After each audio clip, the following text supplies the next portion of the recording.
This eerie, desolate castle looms over the forsaken land of Necropia, where no life dares dwell, a realm fit only for the dead, holding secrets untold. Golden pillars rise high, lavish murals and sculptures filling this grand hall with elegance. Beneath the marble floor lies an untold legacy of splendor and decay. Karnak, the Death King, sits upon his throne, a symbol of unmatched power in the Deadlands. He reigns as the ultimate force, feared by all who dare enter Necropia. The ruler who once dared to master death now understands the harsh truth. Mortals weren't meant to wield such power. A century of rule taught him this darkness. Once a mere outcast born to a disgraced noble family, the young boy faced relentless scorn.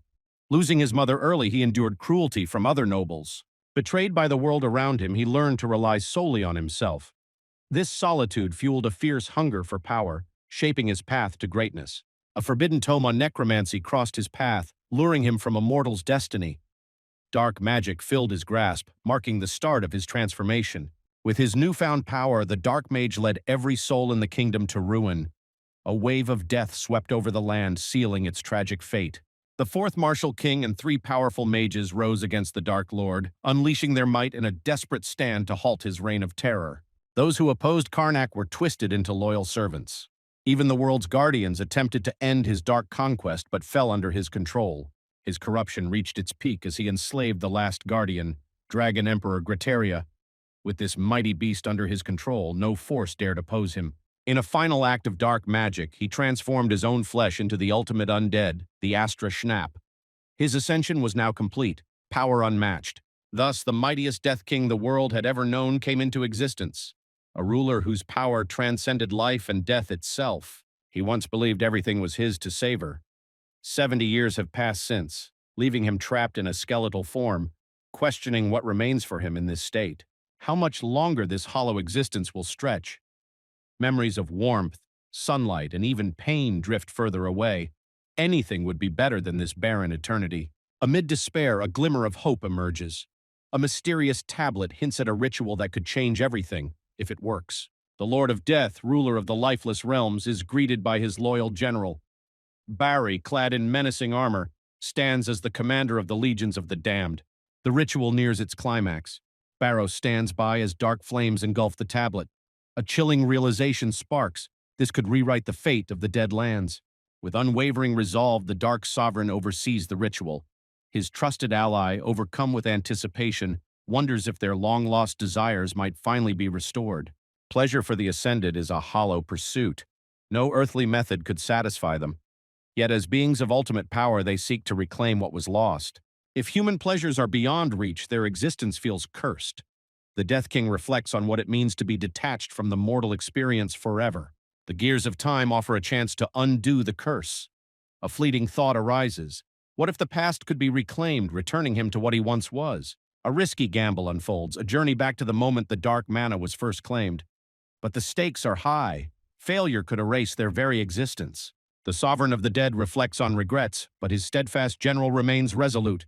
The lingering question, do past mistakes still hold any weight? The ritual ignites, light enveloping the two as they resolve to reclaim the past. A longing surfaces, returning to the days when they lived as mortals. The past begins anew. A familiar voice calls out, shaking the young master from his slumber. The world around him feels strangely real, yet unsettlingly distant. Recognition dawns as familiar faces meet again. Barros's presence confirms it. A journey through time has succeeded, but the weight of the past lingers heavily. A playful exchange revives old memories. The loyal ally teases, evoking their shared past, while the young master reflects on how little, or perhaps how much, he has truly changed. They've arrived at the crucial moment. Before them lies the ancient manuscript, the beginning of it all.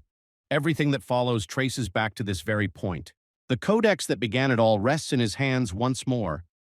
With steady resolve, he prepares to wield its forbidden knowledge, ready to rewrite their destiny. Yet its secrets remain ingrained in his mind. To him, the basics are enough. Memories hold more value than the pages. The codex turns to ash, a calculated choice to eliminate future threats. Barros, ever observant, notes his master's sharp foresight and a newfound charm. A light-hearted moment breaks the tension as a familiar growl reminds them of simpler times. With laughter, they set out to satisfy an old universal need: food. Joy fills the air as the taste of real food brings a rush of emotions. Barros's exaggerated delight sparks laughter, but a quick reminder keeps things grounded. No dying allowed. The flavor overwhelms to the point of tears, a moment so good it feels worth every risk. But the reminder to stay focused brings them back. A lavish dish appears before them, its aroma filling the air. The sight of such luxury feels out of reach, a painful reminder of their fallen status. Frustration hits hard and dark energy starts crackling. For a second, things look wild, but nope, they're not ready to throw down just yet. A serious vibe fills the air as the time travel's impact becomes clear. Something's off, and it looks like their actions left a mark. Things feel off, too much coin for their usual means. The ripple effects of meddling with the timeline are becoming hard to ignore. Reflecting on the past, a question lingers: when did it all go wrong? The Jestard family, once proud, faced financial ruin, leaving their legacy in tatters. The family's downfall began with reckless ventures. The grandfather gambled the land on failed businesses, leaving nothing but crushing debt for the next generation. Burdened with an insurmountable debt, the father struggled to keep the crumbling legacy afloat. His inability to manage the growing crisis sealed the family's fate.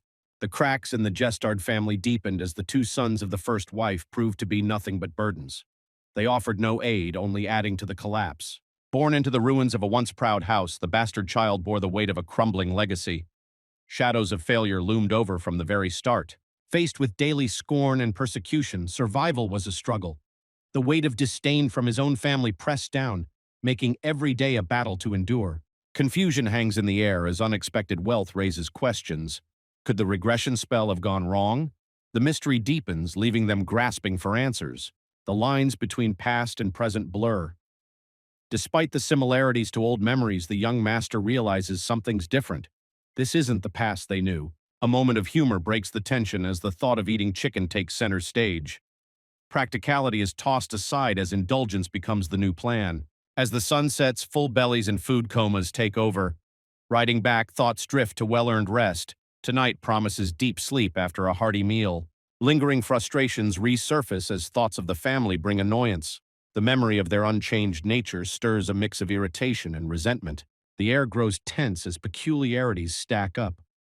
From unsettling thoughts about the family to the odd behavior of even their horse, nothing feels quite right. Whispers spread as the station manager's overly polite behavior raises eyebrows. A fallen noble family shouldn't have horses of such exceptional breed. Even the citizens they crossed paths with earlier, once quick to scorn, now look on with unexpected respect. The tables seem to have turned. Those who once mocked them now welcome them with tears of joy. What seemed like a nightmare begins to feel like a surreal twist of fate. The unsettling feeling lingers as they near their destination. Answers await, but so do uncertainties, casting shadows over their journey home. As the familiar scenery comes into view, a wave of nostalgia washes over him. The place holds memories, both comforting and bittersweet. While one reflects on nostalgia, the other feels irritation brewing. This place stirs only unpleasant memories, a reminder of old wounds. Left to fend for himself, Barros endured a harsh reality after being abandoned by deceitful parents. Survival meant resilience in an uncaring world. The young master stumbled upon a dying boy, abandoned and hopeless. Defying expectations, he brought him home, and his father surprisingly allowed it. As an illegitimate child, maintaining the family's dignity required an attendant.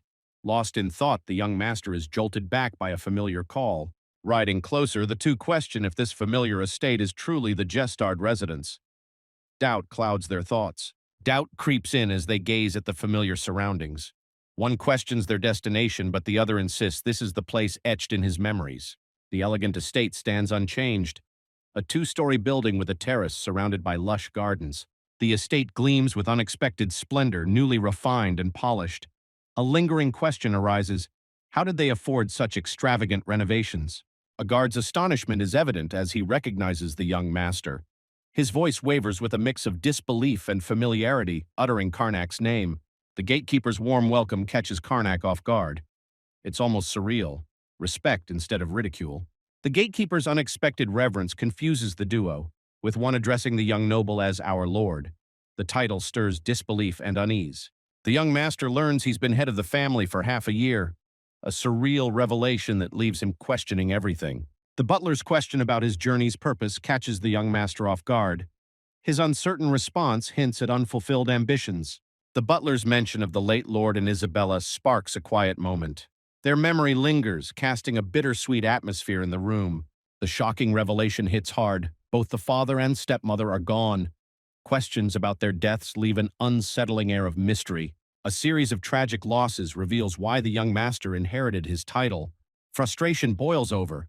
Why did his entire family meet such fates? The heir now contemplates the aim of his journey, realizing it was a secret quest to master necromancy in solitude, a dangerous path shrouded in mystery. The young lord wrestles with his own logic, wondering why necromancy would be needed and reflecting on the excuses he crafted for his journey. The butler's cheerful tone lightens the mood as he subtly probes the young master's concerns. His calmness feels oddly out of place in the tense air. The exhausted young lord slumps in his seat, completely drained. His companion steps in, suggesting they pick up the conversation after some rest. The duo shares a triumphant high five, their bond strengthened by shared victories. Walking through the grand hall, uncertainty clouds their conversation. The cryptic words from earlier still linger, leaving them both perplexed. A grin crosses his face as he hints at a plan for their predicament. Barros catches on quickly, realizing what must be done next.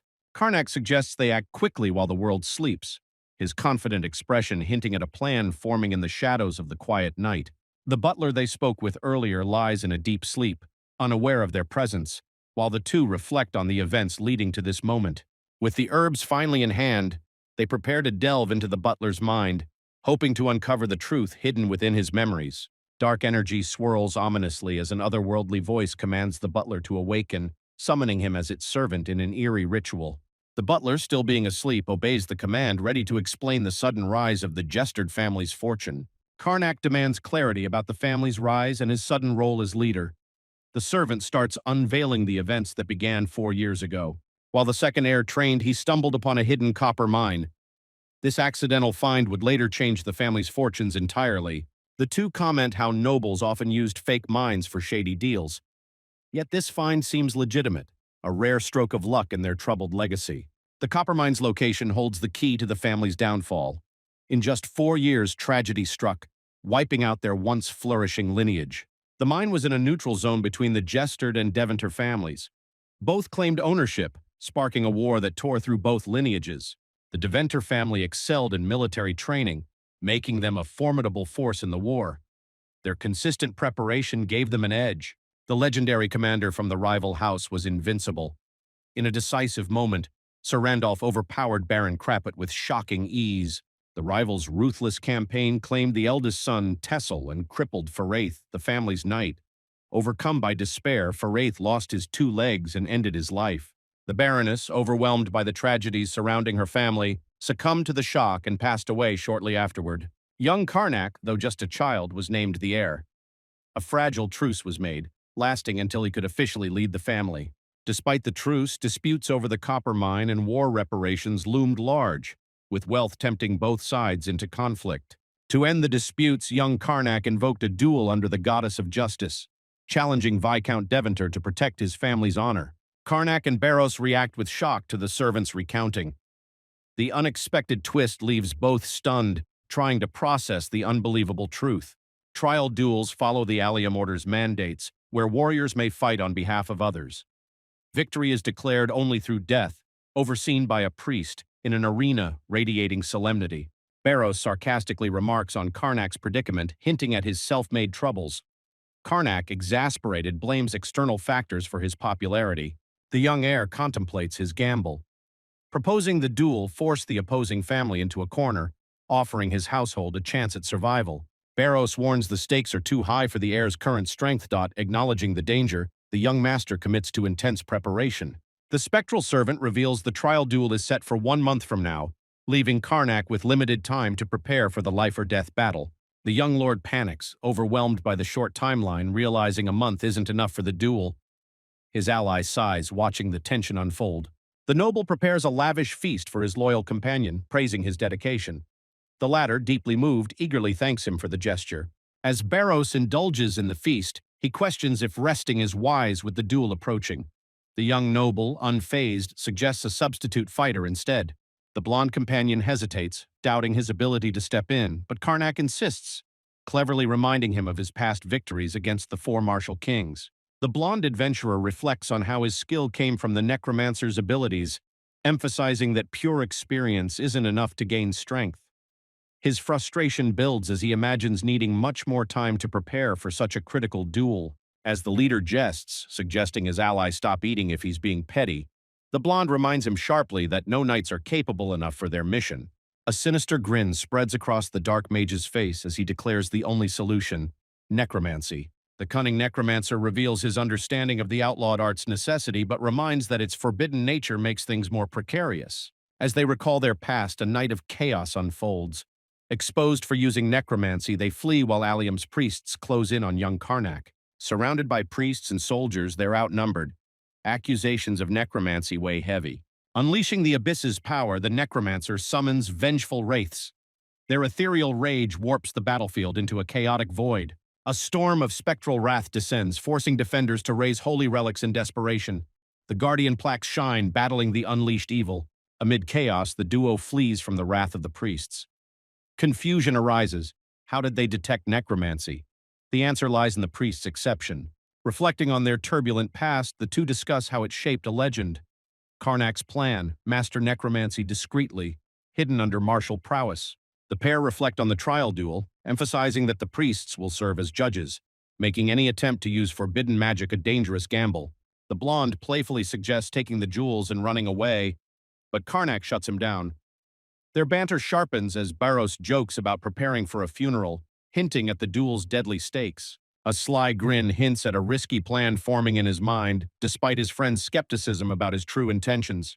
At the northern fort of Duventor, rigorous training commences. Shouts and clashing weapons echo as the soldiers push their limits. Deventor's top knight, Sir Randolph. His reputation precedes him as the mightiest warrior. The Deventor knight shows overconfidence, belittling his future opponent's skills. His companion, however, advises caution, sensing a hidden strategy. The arrogant knight mocks the trial, calling it a waste of time. His disdain for the young master opponent hints at overconfidence. The knight expresses confidence in their champion, but doubts linger about the young lord's surprising decision to request the duel. While Randolph's strength lies in raw technique, his heavy sword style seems outdated. He hasn't even learned battle aura yet. Against a calculated fighter, his chances might waver. The knight's predictable strategy leaves him vulnerable. Depending solely on strength, he risks falling behind in this evenly matched face-off. A curious figure interrupts, asking pointedly about their interest in his brother, the famed knight. Barros, disguised as a street vendor, cleverly interacts with Randolph's sister, who remains composed despite his enthusiastic praise for her brother's strength. The crafty merchant remains in disguise, energetically promoting his handkerchiefs, playfully hinting at a deal to intrigue the curious lady. The undercover merchant enthusiastically praises the noblewoman's choice while nervously wondering if his disguise has slipped through her sharp intuition. The serene drill hall at the Jestard estate sets the stage. The cheerful companion returns, eagerly asking the young master about his stamina training progress. A shocking sight unfolds as the young master collapses to the ground. The distraught ally screams, his voice echoing despair.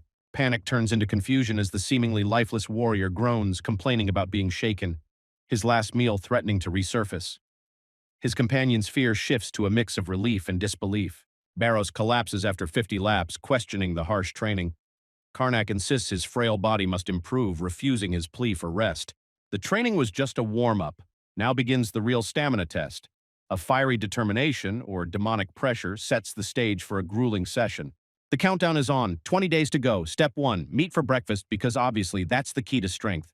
Step 2, 100 push-ups. Next up, 100 pole swings. Exhaustion hits hard, but hey, no pain, no gain. Though our hero might argue it's more pain than anything else. 100 squats with sacks on their backs, because why not? The break they're dreaming of seems as mythical as a unicorn right now. Finally, the promised break. But judging by his drained expression, it feels less like a reward and more like a prelude to collapse. Post-training recovery means another feast loaded with protein. Judging by their plates, it's a battle of endurance for their stomachs too. Push-ups, pole swings, squats, break, and then eat. This endless loop of pain and protein might just be the ultimate stamina grind. Barros proudly observes that the rigorous routine has toughened the young master. Still, Karnak notes he's lagging, blaming his trainer extreme workload. With the physical drills complete, the mentor shifts to swordsmanship, signaling a new phase of training. Karnak, fired up, grabs the weapon eagerly. The young master struggles to balance under the relentless critique of his overzealous coach. His shaking arms reveal just how taxing this session is. The strict mentor evaluates his stance, acknowledging slight progress. It seems decent enough now to avoid losing his head in a single blow. The trainer issues a sharp signal, ready to strike, testing his student's resolve. Opposite him, the swordsman in training steadies for his move. Relentless strikes rain down, forcing the novice to focus solely on holding his ground. Precision is his only shield against the mentor's onslaught. The instructor highlights the brutal efficiency of knights, explaining their relentless pace. The student, still grounded, realizes the flaw in his defensive approach. The training's true purpose is revealed, to display the warrior's determination to Randolph. Doubts surface, questioning the need to prove such resolve in combat. Randolph's flair for showing off is a given. He thrives on impressing the crowd, often playing with his opponent to amplify his performance. Randolph thrives on flashy moves, but prolonged fights tarnish his pride. If his foe falters, he goes for a swift and decisive victory. The advice is blunt but clear. He needs to prove resilience or he'll crumble in one blow. There's no room for hesitation in this challenge. The intense countdown reaches D5. The mentor's harsh orders drive Karnak into fierce swordplay. Each slash a cry for power, each shout a test of resilience. The fiery instructor intensifies the training. Roll or be sliced. The trainee hesitates, worrying about looking ridiculous but knowing there's no escape. The countdown hits D4 and the training intensifies. The young lord is knocked to the ground by a ferocious blow, yet the mentor's praise cuts through the pain. Good, rings out, emphasizing progress. Exhausted and battered, the young fighter collapses onto the dirt. With his shield discarded and doubts creeping in, he wonders if he'll survive the brutal training to even face Randolph. As the relentless training finally wraps up, Barros observes his student with a smirk. Exhausted but alive, the young swordsman may finally be ready. The mentor reveals the next step, a legendary sword technique tied to the four martial kings. The young warrior's curiosity is piqued. The revelation stuns the young trainee. The mentor claims mastery over countless techniques, having once commanded the legendary four martial kings. The cloaked figures, once legendary rulers of martial arts, are revealed to have served under the mentor. Yet one technique remains beyond his grasp. The student questions the mentor's missing skill, hinting at a deeper connection to the mysterious martial king he refused to turn into a death knight. Karnak questions why the mentor hasn't learned her technique, linking it to his refusal to turn her into a death knight, hinting at past regrets. The seasoned trainer unveils the advanced Delphiad sword technique, a legacy of Martial King Levin. The student hesitates, questioning the 2-day timeline. The confident swordsman smirks, declaring that just 1 day is all that's needed to master the daunting technique, leaving no room for doubt. The much-anticipated duel day dawns over the scenic Deventer-Jestard border. The grand arena buzzes with spectators ready for the intense showdown. Among the gathered crowd, whispers spark about the duel's outcome. Some bet on Randolph's triumph, others hope for anything but a dull ending. Tension fills the air as spectators debate Karnak's chances. Some doubt lingers, but whispers of his intense training spark cautious hope. The arena bustles with whispers and excitement as the crowd gathers, eager to witness the long-awaited duel that promises a dramatic showdown. The elder proclaims the stakes. Ownership of the copper mines will be resolved in the ring. The presence of the allium ensures order and reverence. Karnak steps into the arena, his armor gleaming under the sunlight.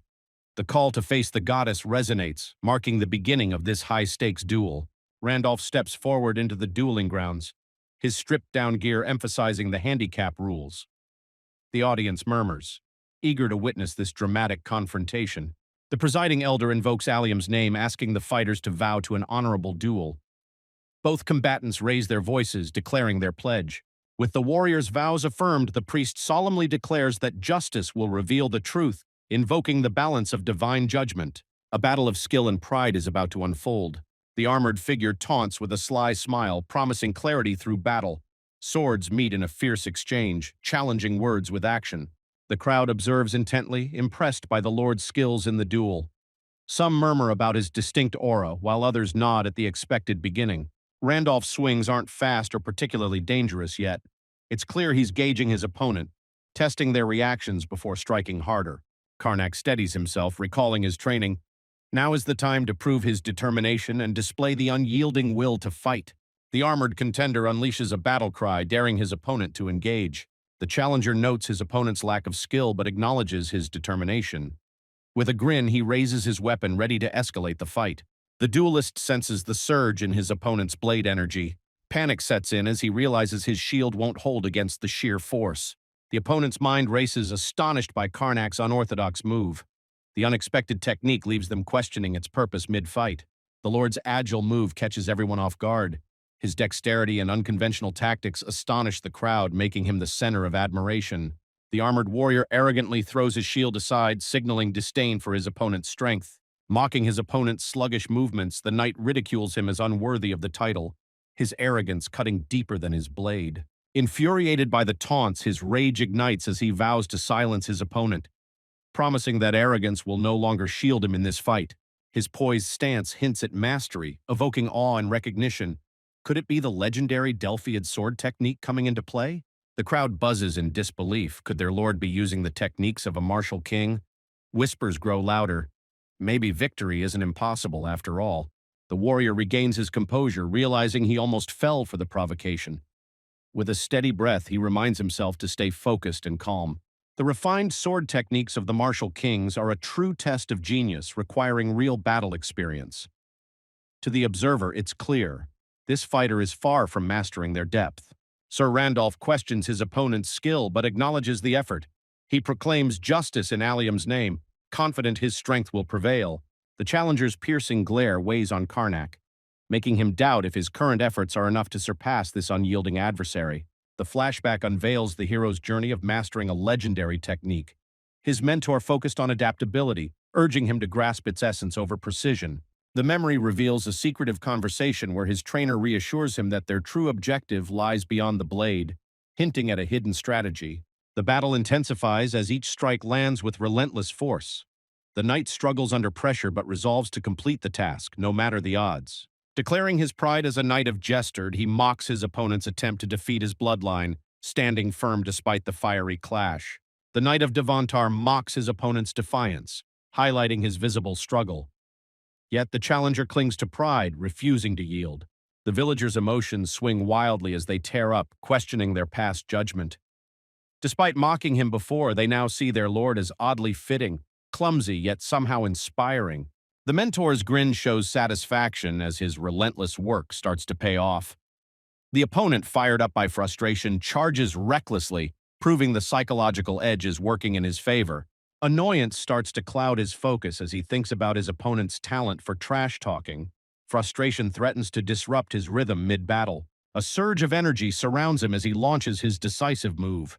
Determined to end the battle, his fierce charge crackles with raw power. As his opponent prepares for the decisive clash, the tension peaks. The knight questions if this is the moment to unleash his real strength. In the memory, Karnak's mentor explains that while he can mimic the moves without real power, his magic will ensure they appear convincing to others. Randolph targets the legs to end the fight, restricting Karnak's movements. The plan: wait for the right moment, defend, and strike decisively. Randolph's disbelief is written all over his face. How could a newbie manage to block such an attack? Doubt and shock begin to creep in. With precision and speed, Karnak executes the next step, a sharp diagonal swing, perfectly timed to keep up the pressure on his opponent. A sudden adjustment. His hand shifts swiftly on the sword's hilt, readying for the next decisive strike in this relentless exchange. The knight executes a devastating upward slash, blending precision and sheer force. The impact echoes his ultimate move, double uppercut, overkill. The warrior effortlessly deflects the strike, his smirk oozing disdain as he compares the blow to a harmless scratch from a kitten. The knight staggers, breathing heavily, his thoughts racing with despair. Has he reached his limit, or can he still turn this around in the final moment? The crowd watches in somber silence, convinced the outcome is already decided. Miracles, it seems, are absent in this cruel and relentless reality. The knight's smug remark about slipping up stings, hinting at future teasing from peers. Meanwhile, his rival fumes, questioning his priorities mid-fight. The armored warrior grins, confident in his endurance. His sly remark hints at leaving no room for pity by the battle's end. A dark force erupts, binding Randolph in shadowy tendrils. His defiance turns to panic as the mysterious attack throws him off guard. The elder freezes mid-thought, eyes wide with recognition. That ominous aura, it's unmistakable. Swinging wildly, the knight wrestles against the dark force engulfing him. Each strike fuels his desperation. What on earth is he fighting? The armored warrior shouts his defiance, his voice booming as he declares he won't fall to any underhanded tactics. Pain surges through his body as he screams, realizing his legs are immobilized. The dark energy grips him, cutting off his moves. Randolph commands a sinister aura, leaving spectators in shock. Is it battle energy or something darker? Barrows shouts in panic, pointing at Randolph, accusing him of using necromancy and calling his eerie power a gift from the devil himself. The priest orders the knights to stop the dark wielder before his ominous energy consumes the arena. The soldiers quickly spring into action. The knights rally against the dark forces, shouting for Randolph to cease his vile acts. The priest demands submission in the name of Allium, calling for justice and purity while urging Randolph to drop his weapon and surrender. Randolph is stunned by their accusations, unable to grasp their meaning. As they attack, he instinctively defends himself. The priest points at Randolph, declaring his dark magic to be necromancy without question. Overwhelmed by the chaos surrounding him, Randolph questions the sinister influence of Karnak's actions. His fury fuels each swing of his blade against the void. Karnak's eyes gleam with triumph as he basks in the moment. The priest assumes Randolph is losing control to the curse, his inexperience evident. He orders the knights to strike decisively when the moment is right. Randolph is struck by a spear, its force ripping through him. The pain and shock are overwhelming. As Randolph lies motionless, the knights confirm he's no longer breathing. Orders are given to investigate Viscount Devonter's estate for answers. The priest declares the verdict, condemning Devonter's fighter for invoking dark powers during the sacred duel. A disgrace to their goddess. The proclamation echoes, the fighter of Gestard, Baron Karnak, is declared victorious. Suspicious artifacts and necromancy symbols are discovered at the Viscount's estate. The claims of innocence falter as damning evidence piles up. The lady protests, claiming the suspicious bottle is just a hair-growth formula for the Viscount's insecurities. However, accusations of necromancy persist. A formal tone fills the room as the investigator announces an upcoming hearing. Days later at Gestard Estate, the table overflows with a champion's feast. Barros marvels, thrilled by the upgrade from his training meals. With a lavish feast before them, the victorious duo indulges in celebration. Meanwhile, the lively town square echoes with its own festivities. While enjoying the feast, the young master explains his bold spell choice, admitting he did whatever it took to secure victory as well as thanks to Randolph's fiery personality. A month ago, tension rose as the young master questioned the controversial plan involving necromancy, struggling to keep calm. As they debated over necromancy, the logic was laid bare. Better to use it and survive than perish during the trial without a chance.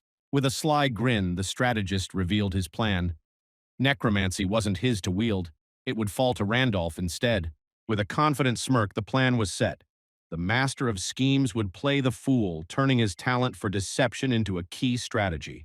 The setup was perfect. Distance from the officials and chaos of combat would mask the true caster, ensuring the spell went unnoticed. Confident his role would go unnoticed, the schemer realized he needed his opponent's blood to activate the spell, but landing a hit was another matter. Barros, with a chilling grin, plotted his move, finding out that the spell's success hinged on drawing his master's opponent's blood to finalize it. The weary Baron Karnak sighed at the chaos he'd endured, while his energetic companion, still smug, reveled in the aftermath of their efforts. The exhausted noble reflected on the strange outcome. Randolph faced accusations of necromancy, yet their seamless escape left no real evidence. Towering above the mountains, the Gessalon Grand Temple, home to the Order of Allium, stood as a majestic beacon of faith and authority. Beneath the stained glass of the Grand Temple, a solemn inquiry began, focusing on dark powers and ensuring only verified truths were reported.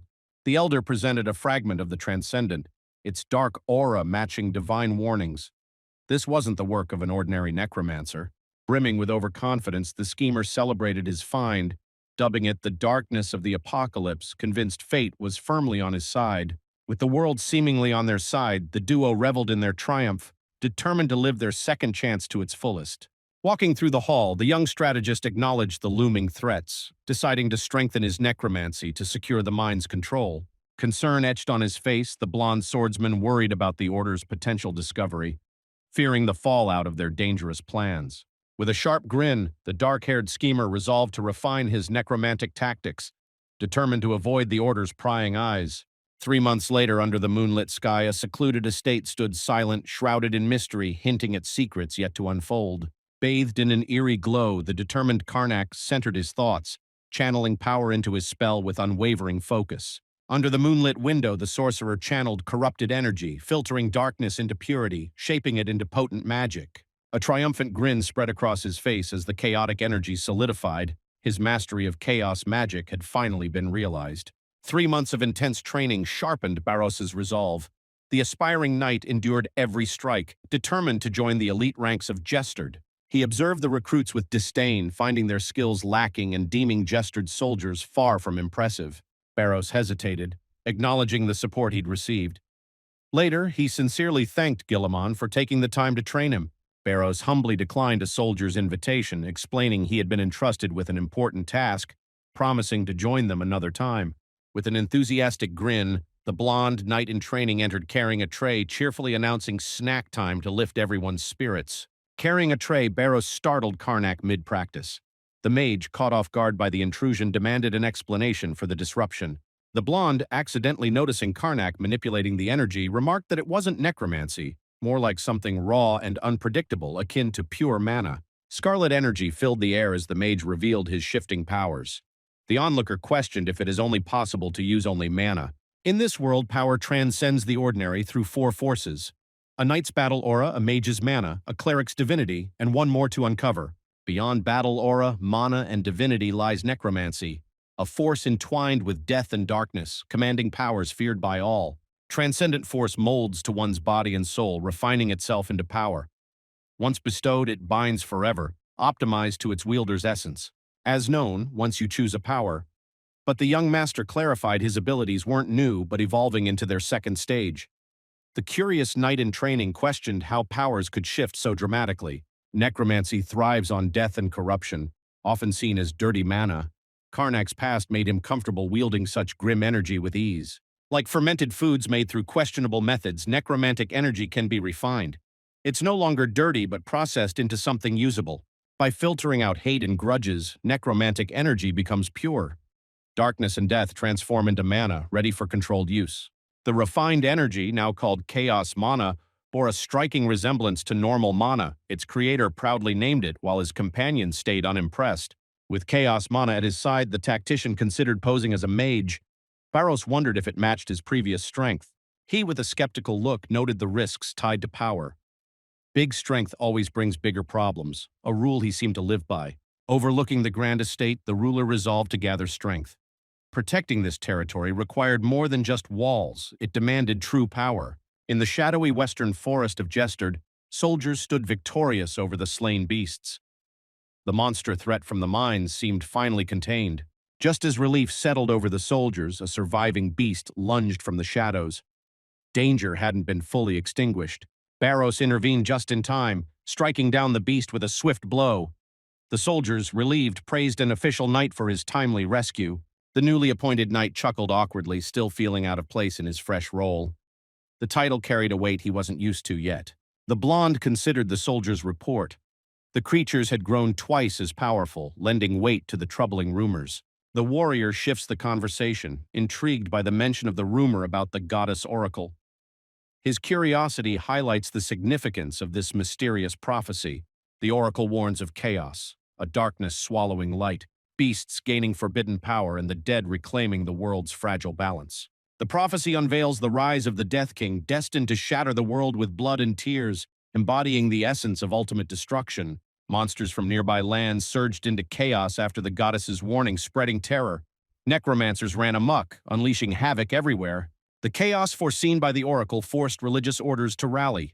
Clad in divine blessings, they launched a united front to shield the world. The oracle wasn't part of the past before regressing. Now, questions arise. Why is history shifting?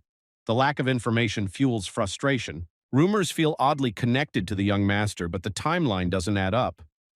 What's the hidden link behind these whispers? The oracle predates their regression, creating a puzzling timeline. How does this ancient prophecy connect to their present struggles? The knight panics about the world's collapse, questioning their role. His companion dismisses the worry, sarcastically reminding him of their limits. Karnak leans back with a calm but sharp expression, reflecting on the rumors of the King of Death. His thoughts dismiss the idea of destruction being so effortless, given his own failures. The dark-robed strategist maintains his calm, brushing off external chaos with confidence in humanity's champions. He insists they prioritize peace within their domain and embrace the calm. Emissary from the goddess of sun's order demands cooperation. Meanwhile, the blonde knight panics internally. Ugh, we're screwed. The envoy reveals a necromancer from Derarth City has fled to Gestard. He suspects the fugitive hides in a nearby forest and requests a local guide. The knight feels the tension rising. Internally, he panics, urging to reject the envoy's request while maintaining a convincing composure. Feigning devotion, Karnak laughs off any refusal, masking his intent. His blonde companion, perplexed, scrambles for words. The young master weighs the chance to grasp the situation through cooperation, but dark schemes emerge. In the dark forest, the rogue gasps for air, cursing the relentless pursuit of the goddess's followers. Desperation fuels his vow for revenge. The rogue necromancer halts, cornered by the radiant forces. Magic blazes through the night as his pursuers declare his end with unyielding resolve. The fleeing spellcaster crumbles to the ground, stunned by the realization. His escape route wasn't luck, it was an intricate snare set in motion. Surrounded by glowing barriers and armed soldiers, the rogue caster stands helpless in a magical trap. Their call for surrender rings with finality. He erupts with dark energy, eyes blazing red with fury. His defiance surges, ready to unleash chaos against his captors. The necromancer's twisted magic summons a wraith. "He won't fall here!" Meanwhile, his pursuers shout in terror, scrambling for protection charms. The chaos intensifies as the necromancer's magic spreads, lighting up the night in eerie purple hues. Overwhelmed knights atop a tree barely hold composure. Watching from above, the duo critiques the necromancer's chaotic spells, noting his lack of proper technique. They agree it's time to take action. As the fugitive dashes into the shadows, the determined duo shifts into motion, eager to outmaneuver others and take the lead in capturing their target. Exhausted and drained, the fugitive stumbles into a cave, sensing warmth nearby. He realizes he must recover his strength before it's too late. Seeking warmth, the fugitive stumbles upon a campfire, and the two who had been seeking him out. Their calm demeanor only deepens his unease. The duo casually claim the cave as their regular hideout, their relaxed banter catching the intruder off guard. He's left wondering who these two really are. The dark-cloaked figure smirks, hinting at enemies closing in. The intruder, enraged by the idea, is confused why they dare to mess with him. Summoner unleashes shadowy minions to stall his foes. With fury in his eyes, he blames his predicament on the duo pursuing him. Faced with a horde of summoned spirits, the swordsman feels helpless against intangible foes. His companion, however, urges him to just stay put. With a wicked smirk, the strategist prepares to unleash the untamed power of chaos mana, eager to test its devastating potential. Exploiting the chaos he created, the fugitive seizes the moment to escape, confident his pursuers are tangled in his summoned distractions. Just as he races forward, a fiery explosion disrupts the air, scattering the summoned shadows and leaving him momentarily stunned. Emerging through the aftermath, the two pursuers stand unscathed, their presence exuding confidence as they corner their fleeing target. With a confident smirk, he chants the spell, summoning chaotic energy. The air grows heavy as his words ignite an ominous crimson glow. The necromancer, facing a mage's unexpected strength, realizes he underestimated his opponent. With escape closing in, desperation takes over. Channeling his dark powers, the necromancer summons a formidable evil spirit, declaring it to be the ultimate embodiment of death's power. The duo observes the scene critically, correcting the necromancer's term. It's not an evil spirit, but a wraith, they note. The summoner mocks his opponents, claiming he senses their fear. Yet with no hesitation, they stand firm as his dark minions surge forward. Karnak's gaze radiates overpowering malice as he unleashes his authority, commanding all to kneel before the sheer weight of his aura. The rogue finally realizes he's been dealing with a powerful summoner, while the purple-clad figure mocks his slow grasp of the situation. The mage channels a sinister spell, unveiling misdirection, a vivid green magic circle. Flames erupt, forming chaotic tendrils, cornering his opponent. The dark sorcerer demonstrates his expertise by unleashing a skill designed to overwhelm his foe. Trapped in the glowing green aura, his target screams in agony, unable to escape the crushing power. The necromancer's power commands the defeated figure to rise, now enveloped in an eerie blue glow. The fallen one obeys, acknowledging his new master. The cloaked figure questions the source of the dark arts, his gaze sharp and piercing as the eerie blue glow bathes the scene in a chilling light. Fugitive recounts his tale. Lost in sorrow, he wandered the streets until an ominous shadow from an alley engulfed him, changing everything. This runaway recalls how an unknown energy surged through his body. Recognizing its apocalyptic origin, he eagerly claimed the power for himself. Harnessing his newfound power, the man swiftly became stronger. Fueled by hatred, he eliminated those he despised. The group discusses the man's insignificance, noting his dagger. A plan forms as they consider controlling his mind to clean up the situation. Absorbing the man's tainted energy, Karnak surprises his ally. Concern arises about using such a corrupt power despite their plan. He examines the corrupted energy, wary of its potential. With a search party approaching, they decide to take only a fragment discreetly. The knight notices movement and calls out in concern. Nearby, the sorcerer senses something unsettling as searchers close in, combing the area methodically. The golden dome encasing the room exudes an air of secrecy. Days have passed, and now the duo stands within the soundproof barrier. This meeting is anything but trivial. He analyzed the collected power and found its origin. The unsettling truth revealed. The darkness of the end stems directly from him. Confusion settles in as Barros struggles to reconcile the discovery with the timeline. His uncertainty mirrors the lack of clarity around them. The dark power perfectly matches one of them, yet its implications shock the knight. They recall how their decision to regress rather than possess was due to bodies breaking under overwhelming spiritual energy. The mage recalls how they split their souls and left their powers behind to regress into original bodies, hoping for a better survival chance. He recounts abandoning his body to forge the Astra Schnaf, transcending into a form beyond physical and spiritual limits. His necromantic energy, now untethered, binds solely to his spirit, amplifying his supernatural essence. His essence traveled back in time, carrying immense power. However, his body, too fragile to contain it all, unleashed most of the energy during the transition. The scattered energy in the past holds catastrophic potential. The knight despairs, fearing it might be the end of their world. Barros's despair deepens as he contemplates the scattered power's danger, while his companion mocks him with an analogy about lost coins. Grim presence of the darkness looms, signaling an urgent call to action. But frustration grows as plans shift toward confronting the unknown while survival becomes the priority. A peaceful ride through the forest seems oddly relaxing. Freed from the chaos of pursuit, the duo reflects with lighthearted relief. The road ahead feels safer without bandits lurking. Their newfound status shields them from trouble, proving the power of wealth. On their journey to Darath, they reflect on chasing the necromancer's origins. The path feels uncertain, but the clues are too vital to ignore. The quest feels aimless as they note that the darkness of the end won't reveal itself. A question arises: is there any tracking magic which offers a solution? The pair decides to rely on an old-school approach for their mission. They reminisce about a past visit to a familiar location, heading there again. The duo arrives at the Dararith Adventurer Guild, a hub known for its vast repository of information. It's their best shot to uncover crucial leads. Reflecting on their past, they recall how adventurer guilds helped mask their identities. Once fugitives, they now find unexpected support again. This time is different. No need for disguises or blending in. They won't pose as adventurers again. The guild receptionist warmly welcomes them to Dararth's Adventurer Guild, immediately hinting at their interest in the enigmatic darkness of the end.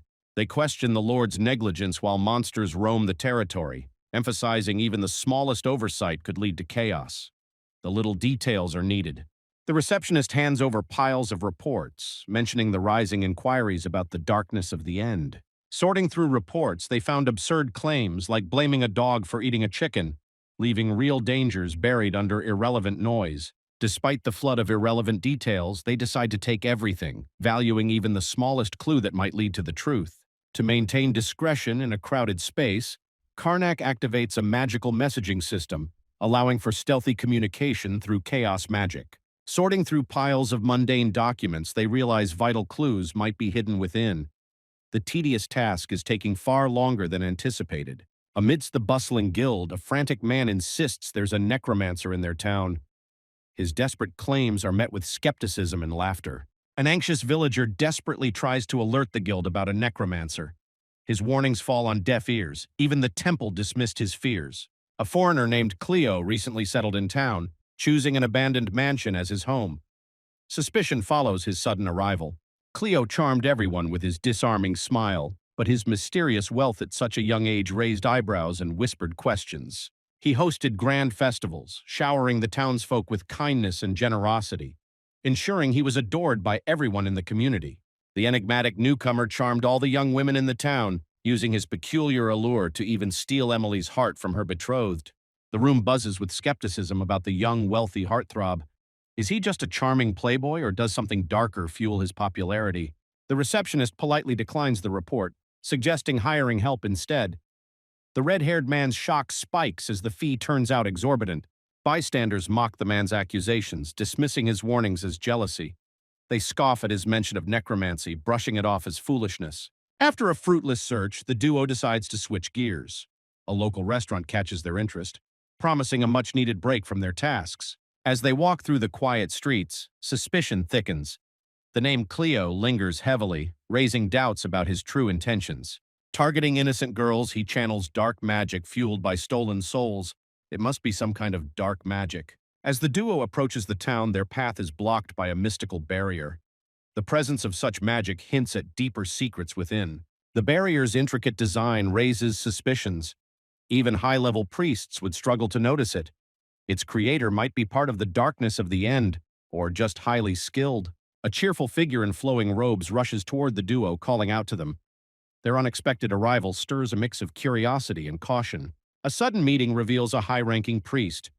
He introduces himself as Alias, a rank 1 inquisitor of Hatoba's Earth Order. His polite demeanor contrasts the duo's wary curiosity. Baron Karnak of Jestard formally introduces himself, accompanied by his loyal knight Barros. Their noble status surprises Alias, who expected adventurers. The young master acknowledges the strange rumors that led him here. Alias, seizing the moment, asks for a favor, overzealously framing it as divine duty. The priest hesitates, hinting at a necromancer's presence in the town. However, the order remains skeptical, demanding solid proof before taking action. The knight and the baron question the inquisitor's decision to investigate alone, considering the potential threat lurking nearby. The investigator considers how easily someone with a bit more wealth and lighter skin is labeled handsome here. It's why he tried to handle this solo. Worn sword, used armor, and a body honed for combat. The priest observes silently. Someone like this clearly isn't ordinary or fragile. The young cleric glows with enthusiasm, expressing how their skills could amplify his spells and make his magic even more impactful. Karnak mentally expresses his irritation, noting that they'll have to assist the priest. If the latter will reveal that he's also a necromancer, they'll have to erase the newcomer's memory. The baron agrees to assist, expressing commitment to the goddess. The healer, grateful, invokes blessings from the 7 goddesses and suggests visiting the church. The warm light of the Church of Wind illuminates the room, as Graz, the head of the town church, greets the guests with a polite smile. The serene halls echo as he defends Cleo, claiming his innocence in necromancy. It's a shame that they came all this way for nothing. Alias notes it's a relief that no danger was found. Graz then warmly offers to guide them to their rooms, ensuring their comfort during the stay. A message reaches the mansion. Someone from the Order is investigating the town. Mr. Cleo, the master, firmly instructs to report any suspicious activity. A sinister grin forms as the man mutters about the endless rats disrupting his plans. The shattered glass reflects his growing frustration. Suspicions grow as the group acknowledges the town's praise for this enigmatic man. Meeting him directly seems like the only way to uncover the truth. A bold plan unfolds as the group debates their next move. Direct confrontation seems too simple. More effective methods are hinted at instead. He insists they both just need to go along with his plan. A hesitant servant inquires about the master's evening plans. With a calm yet chilling demeanor, Cleo hints at dealing with an unwanted guest. The loyal attendant steps away, bidding good night, while the enigmatic host strides off into the shadows. A sly grin reveals his confidence as he marvels at the effectiveness of his charms, mocking the frailty of human minds with quiet disdain. Months of meticulous effort to summon the demon neared fruition, yet a new obstacle emerges. Confident in his deflection barrier, he plans a brief distraction. He locks eyes with the unexpected visitors, his composed facade betraying a hint of irritation. "Found them," lingers in his mind, as if planning his next move. 3 cloaked figures confront their target, feigning innocence but radiating suspicion. Their mocking tone hints at mischief brewing beneath the surface. He relaxes, amused by their absurdity. "Thieves?" The mock threat lightens his mood, realizing his earlier concern was unnecessary. The masked intruders bristle at his laughter, their pride wounded. They decide it's time to wipe the smirk off his face. A chilling voice echoes with disdain, branding them as unworthy even for sacrifice. The venomous words cut through the eerie atmosphere like a blade. A radiant burst of light fills the room as a divine invocation echoes. Hatoba's blessing empowers the scene. Could this be a holy spell in action? With confidence radiating, the pretended to be robbers assert their proven method. Did their opponent just expose himself? Frustrated by his own arrogance, the schemer resolves to eliminate the threat immediately. His determination flares, leaving no room for retreat. With a dark incantation, the necromancer calls forth the undead from the abyss. Shadows twist as his vile army awakens, ready to follow his sinister commands. The priest steps forward, summoning his divine authority to create a distraction. Karnak and Barros dash ahead, their movements precise and synchronized. A crimson explosion of piercing magical arrows strikes the lifeless undead, obliterating their advances. The Baron radiates power, aiming a precision spell magic arrow that ensures nothing survives his wrath. Frustrated but determined, the summoner channels eerie green flames, invoking a sinister beast from the underworld to shift the tide of the battle. A towering figure cloaked in crimson flames emerges. With horns curling skyward and dark wings spread wide, the dreaded Demon Knight takes the stage. A sinister grin spreads across his face as Cleo revels in chaos, mocking his opponents, confident they can't handle this. Radiating divine energy, Alias channels the holy light of Hatoba, unleashing a powerful holy dispel to cleanse the evil threatening their world. A radiant golden burst fills the space as the high-ranking cleric executes a counter-summon. The Demon Knight, overwhelmed, struggles against its fate. The resolute cleric steps forward, revealing he anticipated the enemy's spell. Shadows engulf the figure as he sheds his pretense, acknowledging his opponent's strength. A furious transformation overwhelms the adversary, leaving the priest stunned. He realizes there's no time to prepare another countermeasure. The clash intensifies as the warrior leaps into action, shielding the cleric from an oncoming threat. Chaos erupts, leaving no time for hesitation. A fiery red spell lights up the chaos as a magic arrow strikes with precision, shaking the battleground. Below, the demon lies defeated. The trio stands weary but victorious, surrounded by the echoes of their triumph in the eerie silence. The cleric is stunned, caught off guard by the unexpectedly sharp coordination and skill his companions just displayed in the chaos. As radiant energy channels, a glow of green light surrounds the wounded man. But beneath the surface, dark magic stirs ominously. As expected, the black aura is the darkness of the end. The next step is to clean up the hallway. Karnak disables the cleric with his magic, aiming to clean up the traces himself. He can't risk anyone discovering his dark secrets. The group uncovers Cleo's dark secret. He had always been a necromancer. His recent actions only let him absorb part of the darkness of the end. The town's beloved figure turns out to be a devoted follower of SSS-Rank, the god of death, exposing the dark truth behind his charm. Barros dryly remarks about the lofty title God of Death, brushing it off as exaggerated. Karnak, however, admits his own uncertainty about the claim. The cult's gospel reveres SSS-Rank as the god of death and rebirth, a being destined to cleanse the world through destruction and rebuild it as a new paradise. They dismiss the cultists' faith, mocking their belief in a non-existent god. Noting they've uncovered all the useful intel, Karnak reveals a newfound advantage.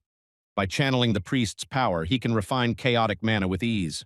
His plan becomes clear, using the priest's divine energy to purify chaotic mana and seal necromancy's power. With the cleric's divinity now purified, the mage's power surges dramatically. His mana doubles, elevating him to a formidable 4th circle rank. Having discussed the need of stealing the artifacts from church, the duo wakes the priest until the groggy cleric starts coming to life. The priest chuckles at how he got caught in a trap like this, glad to have allies by his side.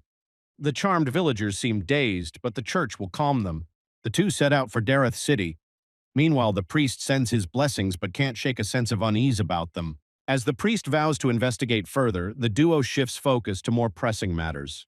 Food. Their cheerful mood is a stark contrast to the priest's suspicion. Near Dareth City, muffled cries echo from a quiet house.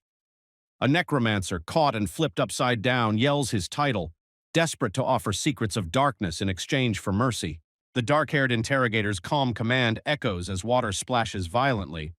The victim's struggle grows weaker. What secret is he hiding? Holy water bubbles as dark energy flows out of the submerged man, the best method to extract it. Walking under the moonlit sky, the duo reflects on their success. With Hatoba's support yielding impressive results, one plans the cleanup, ensuring no trace of their actions remains. Reflecting on their recent mission, one ponders the unusual request for help from Alias. Capturing several necromancers felt like an unexpected collaboration. Acknowledging Alias's plea for assistance, one speculates it's linked to their actions in the Gelfa Town incident. Desperation seems to have driven this request. Claiming a vendetta against necromancers after losing his family, he cleverly uses this narrative to secure relics and autonomy for his own agenda. Their conversation shifts as one suggests heading back, but the other delays, hinting at unfinished business. They are not planning to collect every single piece of energy. It's all about controlling the spread. The mysterious power spreads through temporal gates, each needing specific conditions to manifest. Tracking these gates might require more necromancers. The task ahead may take 3 more months, hinting at a massive event on the horizon. A letter reveals a summons from Alias. Speculations rise. What could the Hatoba Order want now?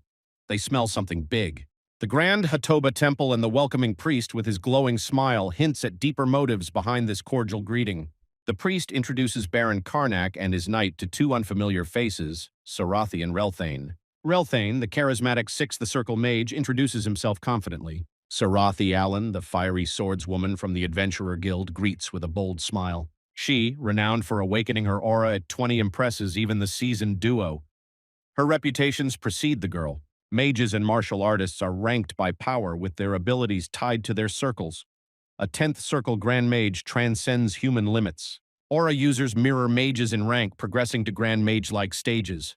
Gold Knights, rare and powerful, reach their peak under the 4th Martial King. The mage and swordswoman greet the duo warmly, expressing admiration. The fiery swordswoman praises the duo's vigilance in hunting necromancers. The dark mage responds with feigned indifference, leaving her intrigued. The cleric interrupts the small talk, urging everyone to sit as time is short.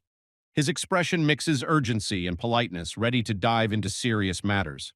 The holy figure speaks to the group, detailing a recent incident in Trist City tied to their order. The weight of the issue fills the air with tension. Trist City, wedged between rival kingdoms, was long a hotspot of disputes. A noble marriage ended the feud, forming a neutral territory ruled by a count. The city's prime trade location brought prosperity but overwhelmed its governance. Lacking control, crime syndicates began seizing power. Crime left Trist in ruins, with the Ranfelts and Plaths syndicates battling for control. Both claim the city's legacy but fight over true leadership. The kingdoms decided to back the group that could restore order to Trist. The Ranfelts and Plaths clashed for decades, but the Plaths gained dominance during the apocalypse. The Plaths, tied to the slave trade, formed an alliance with necromancers. Their aggressive moves on the Ranfelts led to exposure and conflict. The Order acted swiftly, targeting forbidden magic. The confrontation saw one faction dominate, leaving their rivals scrambling to recover. Despite the appearance of a resolution, doubts linger. Accusations of necromancy against the Ranfelts emerge, though concealed far more cunningly than the Plaths. Uncertainty clouds the room. Sarathi questions how the Order missed the necromantic ties. The cleric explains, the lingering darkness masks the truth. Baros's anger flares as the conversation hits too close to home. The mention of unpunished wrongdoing stirs bitter memories and quiet rage. The stakes rise as the group's strategy meeting focuses on preserving the Hatoba Order's reputation while plotting a cautious approach. The group plans to infiltrate the city under disguise, grappling with a startling revelation. Someone is leaking crucial information from within the Order. The last group sent to investigate the Ranfelts vanished mysteriously. Skilled adventurers lost. Suspicion falls on the elusive Bishop Straff. The plan was crafted without informing the entire Order. Acting independently, Alias holds enough authority to report only after success. Clear evidence of necromancy must surface to justify their next move against the darkness. It could be dangerous. The whole city could turn against them. And that's the reason for their gathering. The eerie corridor echoes with distant screams, leading to a brutal scene of conflict. A chilling message lingers. The Order's last move wasn't recent. Bishop Straff of the Hatoba Order radiates malevolence. His taunt challenges. Can one endure the overwhelming dark energy that consumes all? The bishop coldly admits no one could withstand this force. His next move reveals why. A violent surge of energy erupts, sparking raw destruction. The sinister priest channels immense dark energy, boasting of a forbidden pact. His twisted grin taunts the Order, mocking their inevitable sacrifices. A determined group steps into Trist City. The air is heavy with tension as they prepare to confront the unknown. Trist City lies in ruin, its once vibrant streets now overrun with crime. A chilling reminder echoes, Keep your belongings safe or lose them. Chaos grips Trist City as theft sparks anger and fire. A lawless wasteland where survival is key justifies its grim title, the City of Sin. In the chaos of the crumbling city, distrust grips the group. Refusing the obvious risks, Alias steps forward, guiding them to a hidden retreat. The group is stunned. Stay at the ruins of a family he destroyed? Has overworking driven him mad? With a gleeful yet unsettling grin, their guide confirms it. This is the place. The grandeur of the estate hides the ominous past of a ruined family. The group stands firm, rejecting excuses. The truth spills. Anyone tied to forbidden magic deserved punishment, even if it meant their own family. Sildera, head of the Plath family, points out hypocrisy. She questions why the Ranfeld's transgressions go unpunished, demanding accountability. With calculated words, the blame is shifted to Trist Parish. The clever maneuver redirects anger away from their group, leaving others stunned by his wit. Alias requests Sildera's support for the operation against Ranfelt, expressing commitment to do her part. Sildera asks what his plan entails. The gathering takes a serious turn as the group discusses the mansion's fortified defenses, which allow only the elite to approach. The strategist nods, considering their next move. With a carefree grin, the priest proposes an ambush on the Ranfelt residence, catching everyone off guard with his audacious suggestion. The group reacts with skepticism to the overly simple plan. Doubts fill the room, but the confident tactician reassures them it's bound to succeed. Sildera points out the estate's lack of a strong military force, making an ambush feasible. Alias brushes off concerns about the necromancers, confident in their team's expertise in handling such threats. The Ranfelt estate. Guards with lanterns secure the perimeter, their movements methodical as the estate's defenses seem tighter than expected. Masked assailants ignite their torches, shouting vengeance against the Ranfelts. Their fiery assault begins. Chaos erupts as the estate is engulfed in flames. Guards panic at the sudden ambush, scrambling to defend against attackers beyond the walls. The team seizes the chaos as a chance to infiltrate the estate. With necromancy lingering in the air, they ready themselves for the danger ahead. Tensions peak as armored guards confront the intruders, accusing them of being sent by the Plaths. Their united stance warns of an imminent clash. With a confident smirk, flames engulf the mage as he channels raw power into a glowing artifact. Fireball. The mage unleashes chain lightning, electrifying the battlefield in an instant. Chaos ensues as guards, caught off guard, panic at the overwhelming power. Under the moonlight, the warrior wields a glowing blade charged with battle aura. Her poised stance radiates deadly intent. As the battle intensifies, the warrior's moves are criticized for lacking precision. Her ally observes with a mix of disappointment and expectation. Amidst the blazing chaos, Alias launches into action with fury, condemning his foes. His precise strikes leave enemies reeling in shock. As the enemies retreat, the group stands firm amidst the smoldering ruins. The flames reflect their victory. The group pauses, questioning the absence of necromancers. Speculation grows. They must be inside, using the building to gain a tactical advantage. Stepping into the dimly lit hall, unease grips them. The eerie silence and lack of movement intensify the ominous atmosphere of the space. An ominous undead specter emerges, mocking their skills and status. Its dark energy radiates dominance, rendering strength meaningless against it. The team beams with confidence, agreeing on their plan to capture the culprits. That should be good enough evidence. The undead specter retaliates with a sinister command, unleashing dark magic to drain their life essence. Its power surges, amplifying the threat. Alias invokes divine power, channeling the light of the goddess to purge impurity. A radiant glow surrounds him, promising retribution. As Sarathi charges recklessly up the grand staircase, her actions throw the group into disarray. Alias shouts in frustration, urging her to stick to the plan. Sarathi, caught off guard, frantically defends herself, claiming the chaos wasn't her doing. The mansion begins to twist and warp, its structure overtaken by grotesque transformations. Alias stares in disbelief, questioning the surreal scene. The group finds themselves in a warped, otherworldly dimension as the mansion's space distorts. The sinister voice echoes in the shadows, admiring the harvest. Figures in the crimson haze face an unsettling truth. A deadly predator sizes up their power. The group reacts in shock as the voice taunts them, even naming the powerful Inquisitor Alias. Suspicion and tension rise in the crimson haze. The shadowy figure reveals himself as Bishop Straff, his grin twisted with malice. The group's doubts turn to horror as suspicions prove true. A shaken ally struggles to accept the truth. Bishop Straff, once devoted to the goddess, has fallen to the lure of darkness. Betrayal cuts deep. Trapped within sinister walls, the group struggles to break free. Every strike against the barrier fails as desperation mounts in the red glow. As divine magic falters, the group's hope dims. The oppressive death energy resists purification, leaving their strongest spells powerless. The taunting voice echoes, mocking their earlier battles. The group realizes they've only faced pretenders. True necromancers are yet to come. Bishop Strauff's chilling words cut deep, exposing the group's ignorance. Necromancy's true power is far beyond their understanding. Tension rises as the group prepares for battle. Determination hardens their resolve, but uncertainty lingers. Can they face what's coming? Faced with an unbreakable barrier of divine and necromantic energy, the group braces for the worst. Shock strikes as the priest's spell defies recognition even by seasoned warriors. How could a rural cleric wield such unimaginable power? Something's coming. A monstrous entity stirs in the chaos, promising no escape. The hunt begins.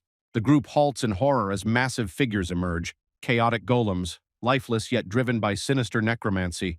The priest summons divine energy, forming a radiant green shield around the group. A desperate plea echoes as the barrier struggles to hold back the chaos.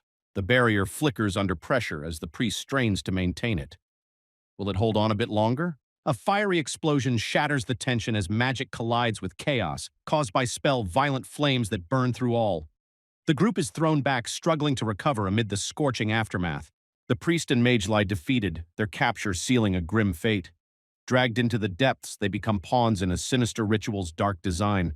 A fierce slash cuts through the air, striking the golem with precision. Yet its massive frame stands unfazed, leaving the warrior in stunned disbelief. The golem seizes its target, drawn to her fiery spirit. Her resistance falters as dark intent looms, the captor craving her soul's unique power. The remaining two are useless. A sudden charge shatters the stalemate as Barros intervenes, slamming the monster with raw power. The tension shifts as the warrior lands gracefully, drawing astonished looks. His mysterious power leaves Sarathi questioning its source and its limits. The chaotic golem's weak points flicker as mana flows shift unpredictably. Identifying them demands precision, a challenge for most, but not for this seasoned fighter. Exhaustion weighs heavy as the warrior holds his ground, shielding his ally. His strength wanes, and doubt lingers. Will help from the young master arrive in time? Necromantic power fails against the foe. Even attempts to amplify the magic backfire, leaving the caster cornered and desperate. Dark energy spirals out of control, defying its wielder's grip, with time slipping away.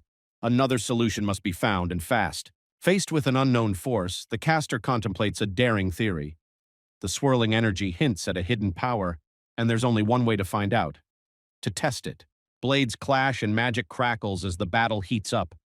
Each strike is met with defiance, but frustration builds as the relentless foes refuse to yield. Bishop Strauff seethes with frustration as his golems falter. Doubts creep in. Was his power insufficient? Desperation drives him to plan a darker move. A sinister specter emerges, catching the swordswoman off guard. Her blade arcs fiercely, aiming to cut through the malevolent force. The specter seizes Sarathi, its malevolent presence overwhelming her. Her struggle weakens as the shadowy force tightens its hold, silencing her resistance. The specter's chaotic energy clashes with the necromancer's will. A sly grin emerges as the mage realizes his theory was spot on. The barrier shatters. Panic grips the necromancer, realizing his meddling has unleashed utter chaos. Karnak's smirk reveals his calculated move, a barrier layered over the necromancers, sealing his defeat. The dead of the underworld rise, their glowing forms driven by an ominous command. The group stands tense as the barrier crumbles and undead swarm. Realizing the Strauff's power, they brace for battle, knowing there's no outside help to eliminate this type of basic necromancy. The undead rise with unnerving power, their movements far from ordinary. The group questions their foe's true skill. This is no simple magic at work. Blades flash as the group battles the relentless undead. Realizing the necromancer's immense power, they strategize to escape before they're overwhelmed. A wave of shadow energy explodes as the spell Dark Blade slices through the undead ranks. The sheer force momentarily clears the battlefield, but the threat looms. With a twisted grin, Strauff summons a greater force, calling forth the dreaded demon of Gehenna. A towering demon emerges, its menacing presence filling the room. The necromancer grins wickedly, commanding it to eliminate the warriors and capture the woman. The demon hesitates, scanning the scene with a menacing glare. He can't find anyone. Its booming voice questions the command, leaving the necromancer visibly unsettled. Karnak's illusion deceives the necromancer, masking their earlier escape when the barrier was briefly breached. His foes outsmart him with precise timing. Amateur. The conjurer's frustration peaks as the crafted illusion fades, exposing their earlier getaway. Tricked and humiliated, his wrath ignites with searing intensity. The duo rests in the forest, their plan to mislead their pursuer working perfectly. Reflecting on the enemy's one-dimensional tactics, they prepare for their next move. Shock and betrayal cloud Sarathi's expression as the truth unravels. The weight of deception hits hard, leaving her torn between anger and disbelief. The duo lied to their allies all the time.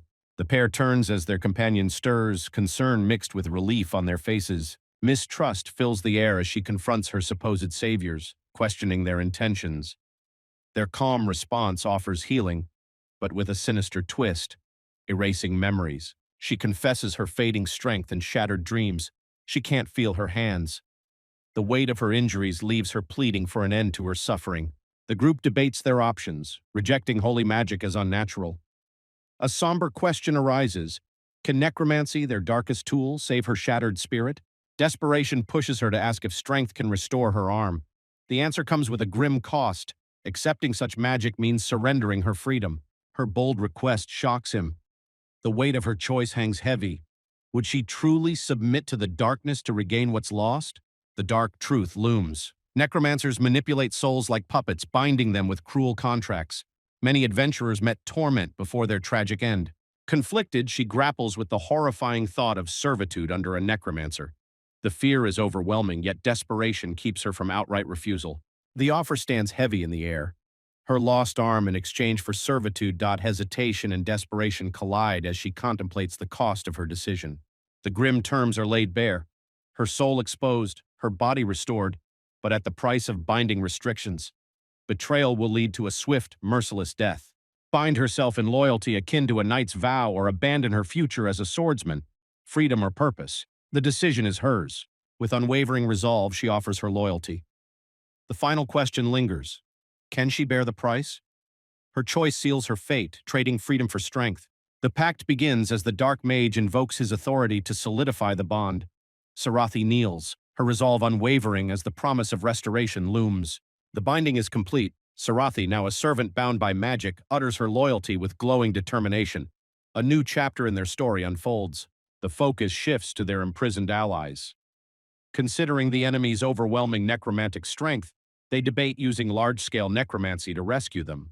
Faced with two grim options, the team debates whether to risk everything to save their captured allies or abandon them to ensure their survival.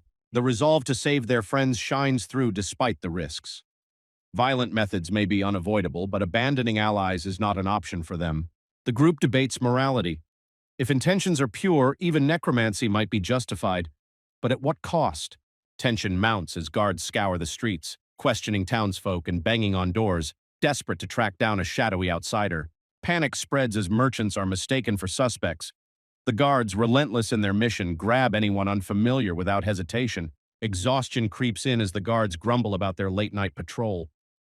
Still, their orders are clear. No slacking off is tolerated. One guard's annoyance turns into confusion as an eerie green glow engulfs his sword. Something unnatural is at play, leaving him stunned. But he doesn't want to do it. One guard accuses the other of betrayal. Desperately, he protests, claiming his sword moved on its own. Chaos brews between them. A supervisor steps in, cutting the argument short with a sharp command. A sudden transformation leaves one guard with glowing red eyes and greenish skin. His sharp accusation only adds to the rising tension. The guards' fear boils over as they see a glowing figure mistaking him for a monster. Their confusion fuels chaos and swords are drawn.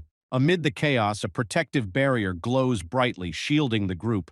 Their leader smirks, effortlessly conserving his dark abilities as this corrupt city spirals into panic. Beneath the glowing barrier, he calmly declares his next move, raising an undead army.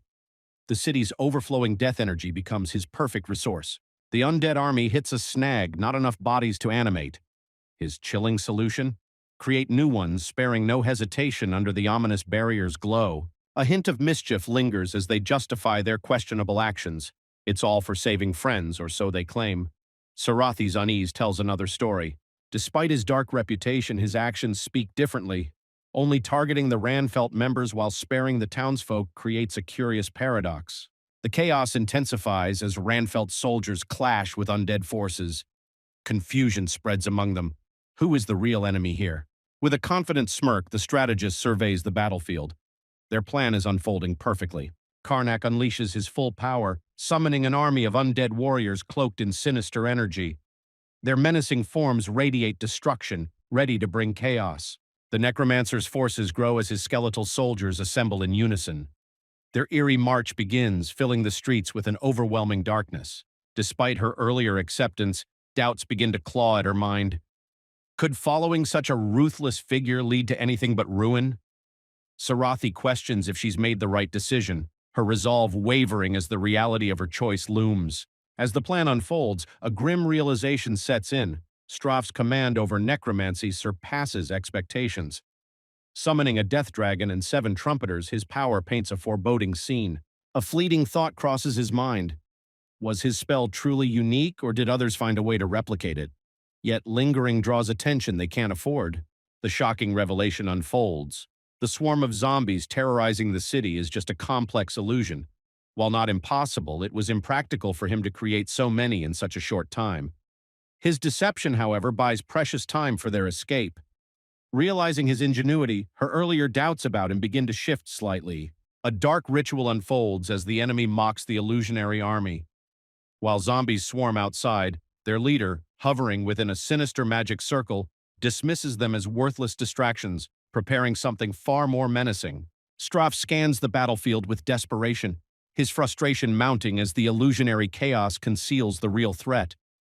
"Where are they?" echoes like a mantra, revealing his growing unease. The realization hits as the underground chamber reveals its vastness. The priest's calm cracks with surprise. Emerging from the shadows, the trio confronts the priest. His confidence wavers as the necromancer's taunt cuts through the ominous glow of the chamber. His words drip with mockery, revealing the prisoners they came to save. Bound on the ominous altar, the captives await their fate. The ritual hasn't begun. Straf's frustration bursts forth as he confronts Karnak, but the Death King counters with chilling confidence. The dark priest stands defiantly as undead minions rise around him. His anger seethes, vowing regret for those daring to invade his domain. With a commanding gesture, Karnak channels green energy, summoning spectral forces. His power over the soul draws obedient servants from the void. Summoning from the abyss, Karnak's chant pierces the void. The air quivers with the spell's name. Echoes of the underworld, laced with ominous energy. A chaotic clash erupts as spectral forces collide with the living. The frantic cleric's disbelief turns to desperation as he unveils his last resort. A final gambit is about to turn the tide of this infernal showdown. A monstrous figure emerges, summoned by the cleric's desperate plea to the depths of Gehenna. The air thickens with malevolence and unholy energy. The group brace themselves as the demonic entity reappears. Frustration brews. How many times will they face the same unholy foe? The necromancer observes his opponent's limits approaching. He smirks, knowing the rival's necromancy power won't hold out much longer. Victory feels close. The demon stands tall, awaiting its contractor's command. Flames dance around its blade. The zealot issues his command, demanding the death of the men and capture of the woman. His twisted triumph lights up as the demon responds to his will. The air grows heavy with an oppressive force as crimson energy pulses from the summoning gate. Their confusion spikes as the portal suddenly halts its closure. Plans are crumbling fast. As the gate's chaos unfolds, the group shifts to survival mode, facing off against the unleashed demon with raw determination. The towering demon mocks their efforts, his overwhelming strength making the fighters seem like mere insects scrambling against a titan. As chaos unfolds, a sudden blaze erupts in his hand, challenging the demon's arrogance with fiery defiance. The tide of battle shifts unpredictably. Group evaluates their opponent's overwhelming strength. Realizing this demon was an aura user, he'd be almost around the level of a purple knight. Regrets of untapped potential cloud their minds. Amid the chaos, Karnak calls for Plan P, activating a mysterious blue flame through Baros. The flames flicker ominously, hinting at an ancient connection. The mysterious energy flared up, swirling around Baros as Karnak's power surged. Alicia stood frozen, realizing the twist. By kin, he meant her. Baros initiates Plan P, possession. His spirit takes control of Sarathi's body, a sly comment revealing his unsettling ease with this powerful technique. Baros fully possesses Sarathi's body, wielding her sword with precision. Her spirit protests in the background, humorously demanding her body's return. The demon scoffs at the audacity before him, mocking his opponent's reliance on another's battle aura.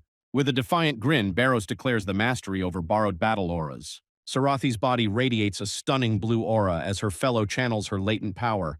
The transformation marks her as a blue knight, revealing untapped potential.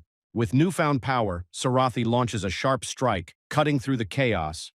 The radiant blue energy seems to push back the demon's overwhelming force. The demon roars in disbelief as the blue aura cuts deep. Each strike dismantles his confidence, turning the tide of this fierce battle. Bruised but defiant, the creature glares with fiery resolve. Despite his battered state, his eyes promise that this battle is far from over. The demon unleashes a final burst of power, taunting that the possession is the only thing keeping his opponent alive. The demon smirks with savage delight, mocking his opponent for their carelessness. While the demon flaunts his power, a sudden shift reveals the tables turning. The summoner looms above, mocking the demon's overconfidence. The creature didn't identify the one who summoned and the one who was summoned. Karnak's smug grin reveals his confidence. His words cut deep, exposing his ability to see through the demon's every thought. The demon roars in frustration, realizing he's surrounded by illusions. Confusion takes over as he struggles to identify the real target. The demon howls as the attack lands, his massive frame staggering.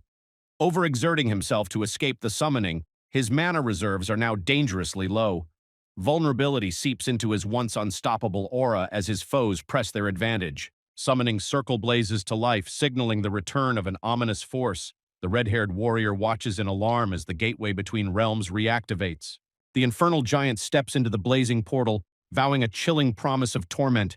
His parting words reek of vengeance, leaving an ominous mark. Karnak, radiating fury, refuses to let the demon escape unpunished. His glare pierces through the chaos, defying any retreat. A surge of dark energy erupts as the mage unleashes a devastating attack. The demon, caught in a spiraling vortex, realizes his mana is being drained in reverse, a horrifying twist he never anticipated. Sarathil collapses, gasping in pain, overwhelmed by the aura, questions if it always hurts this much. Once she releases her aura, it'll hurt less. With a sly grin, the young master announces there's only one enemy left to face.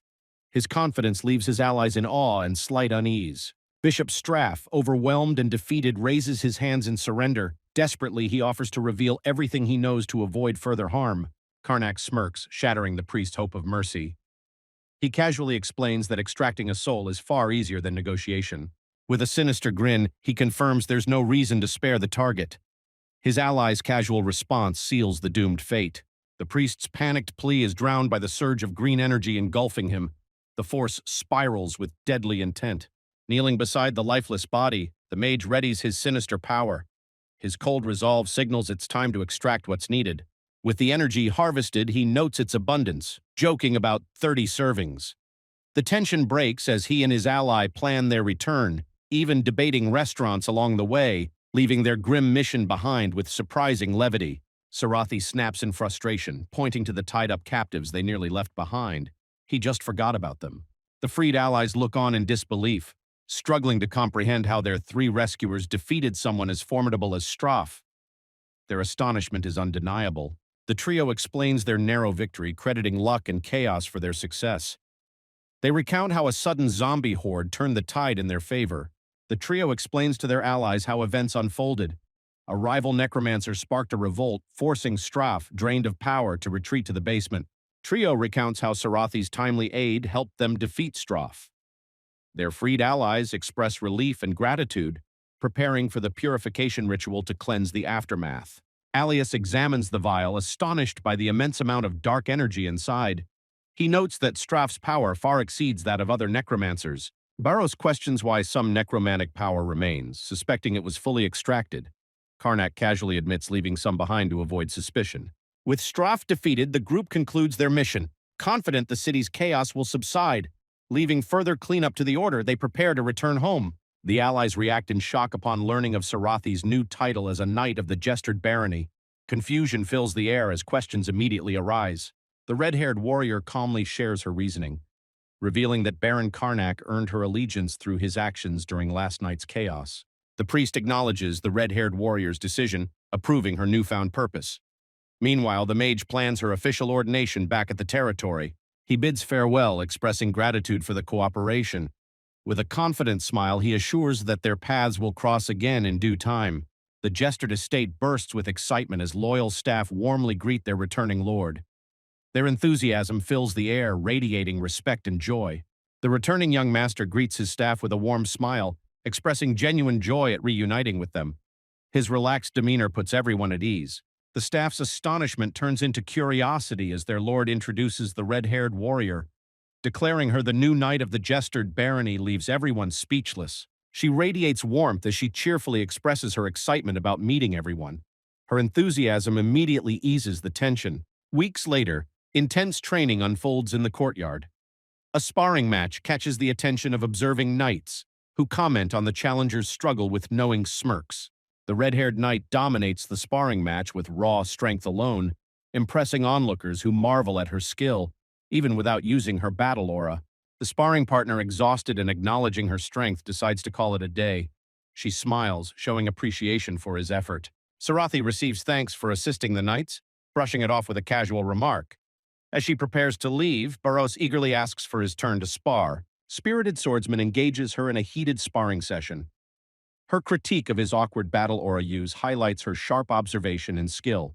Sarathi skillfully counters her opponent's strikes, critiquing his inefficient use of power. Her sharp guidance emphasizes the importance of precision in every move. Sarathi refers to the body possession spell they practiced recently, suggesting Barros use it again. He insists on experiencing the training himself to improve. The blonde warrior issues a grave warning about the possession spell, cautioning that overuse beyond 3 times can lead to corruption and insanity. He reassures the red-haired knight of her natural talent, urging her to avoid risky shortcuts. Reflecting on the spell's danger, she agrees to shift focus to training her battle aura later. Karnak contemplates a mysterious ability to merge powers but grows frustrated at his lack of knowledge. His internal struggle reflects his impatience and determination. He focuses his energy to seal the spreading darkness, analyzing its flow through time and space. Determined, he resolves to forge a powerful body capable of investigating these dangerous forces. The mage meticulously weaves strands of darkness, shaping them into a tool of immense power. With precision and determination, he creates the Eye of Darkness, a vessel capable of exploring time and space.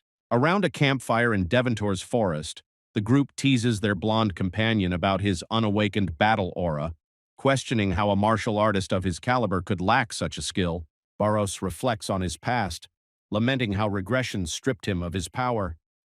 He reminisces about the days when the Death King granted him the dark battle aura, simplifying everything.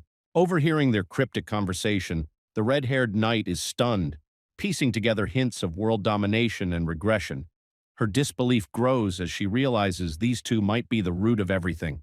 Former knights and nobles turned transcendent rulers. She's left wondering how she got tangled in their extraordinary past. The group debates their decision to operate in Deventor. Sarathi questions the move, but the rationale is clear. Using necromancy on home turf would draw unwanted attention. As the young master reflects on past grievances, his anger towards Deventor surfaces. The warrior listens, unsure if vengeance or justice fuels his motives. Under the moonlit sky, he takes a bold step.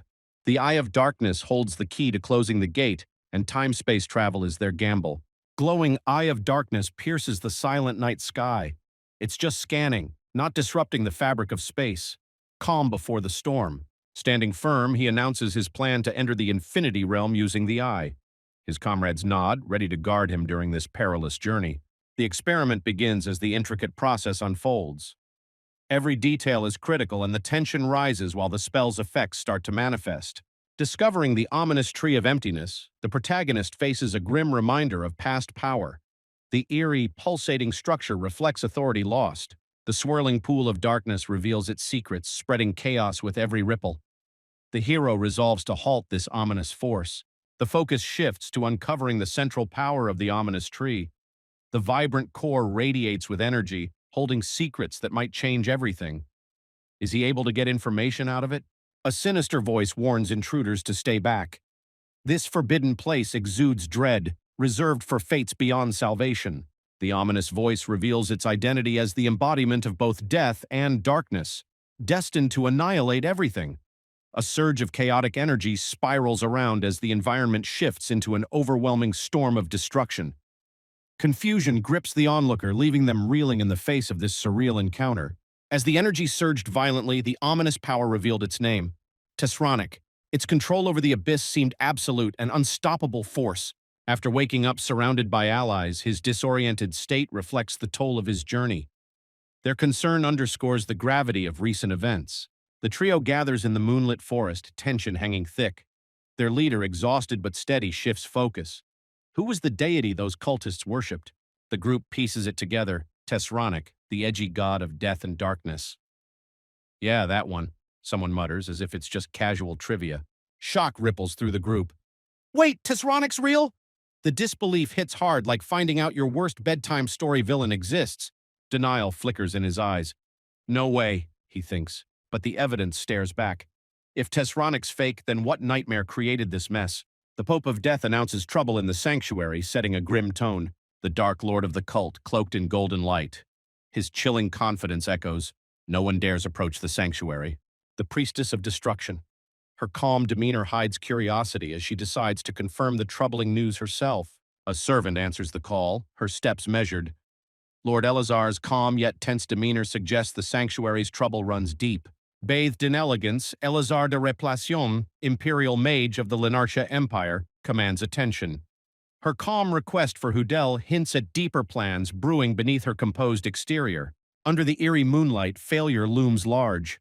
Back indoors, the trio's tense discussion circles around the same grim truth. Every attempt to stop it has failed. The strategist reflects, piecing together the cult's belief in Tesronic. The real question looms: what's their endgame, and how far will they go? The discussion shifts to the mysterious tree.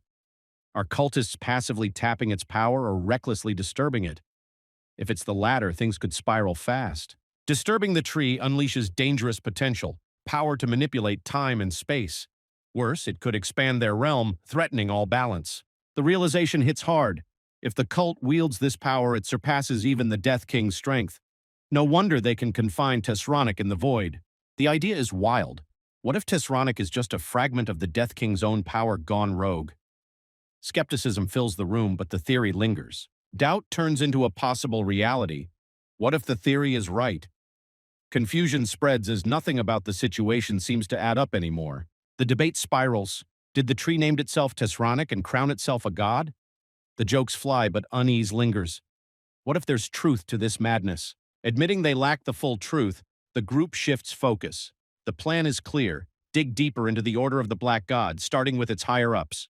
Tracking the Order's higher-ups won't be easy with their current resources. The solution? Infiltrating the King's Order might be their only shot. The King's Order, an imperial force, hunts down the Order of the Black God. Born after the Age of Chaos, they've purged necromancers under divine command. Despite the King's Order's efforts, the resurgence of the Order of the Black God spreads chaos across the continent, defying all attempts to contain it. The Order of the Black God's ranks include nobles and royalty, overwhelming the Seven Goddess Order.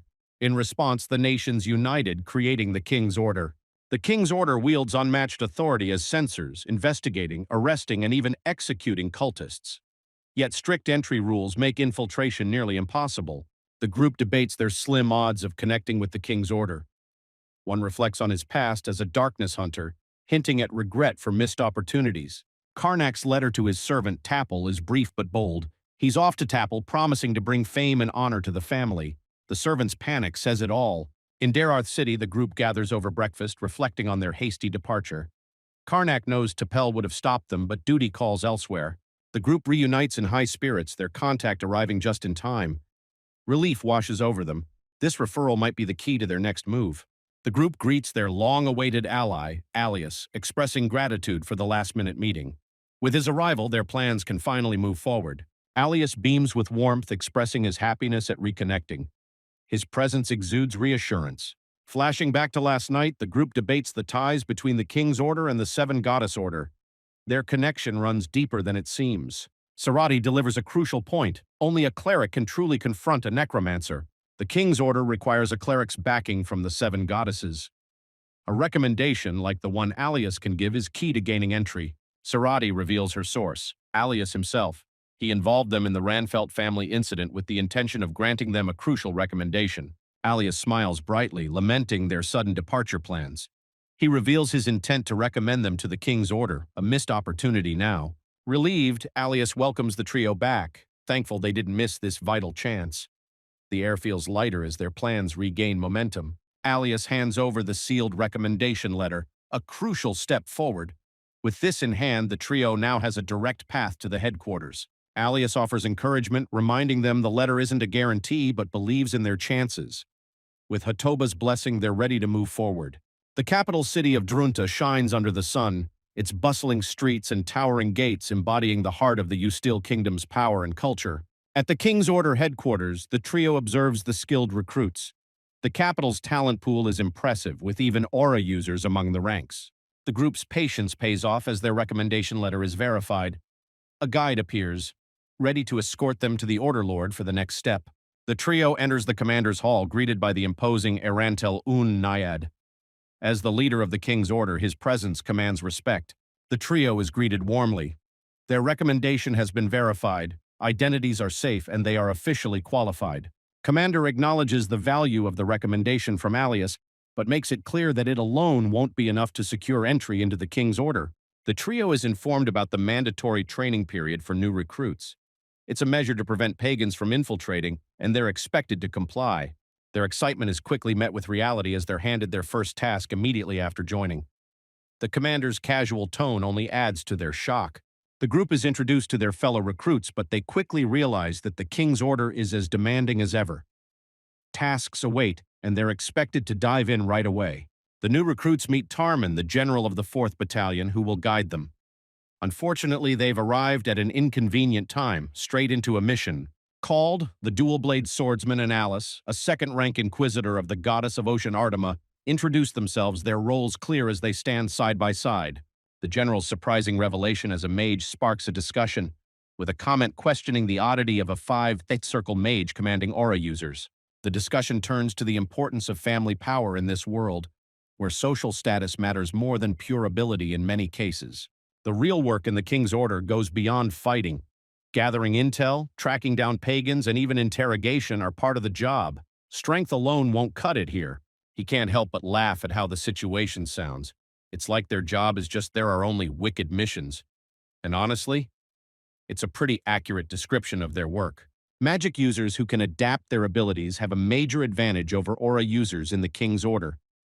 That's why many of the generals are mages, equipped with diverse skills for various tasks. Alice explains the reason why a priest can't hold a general position.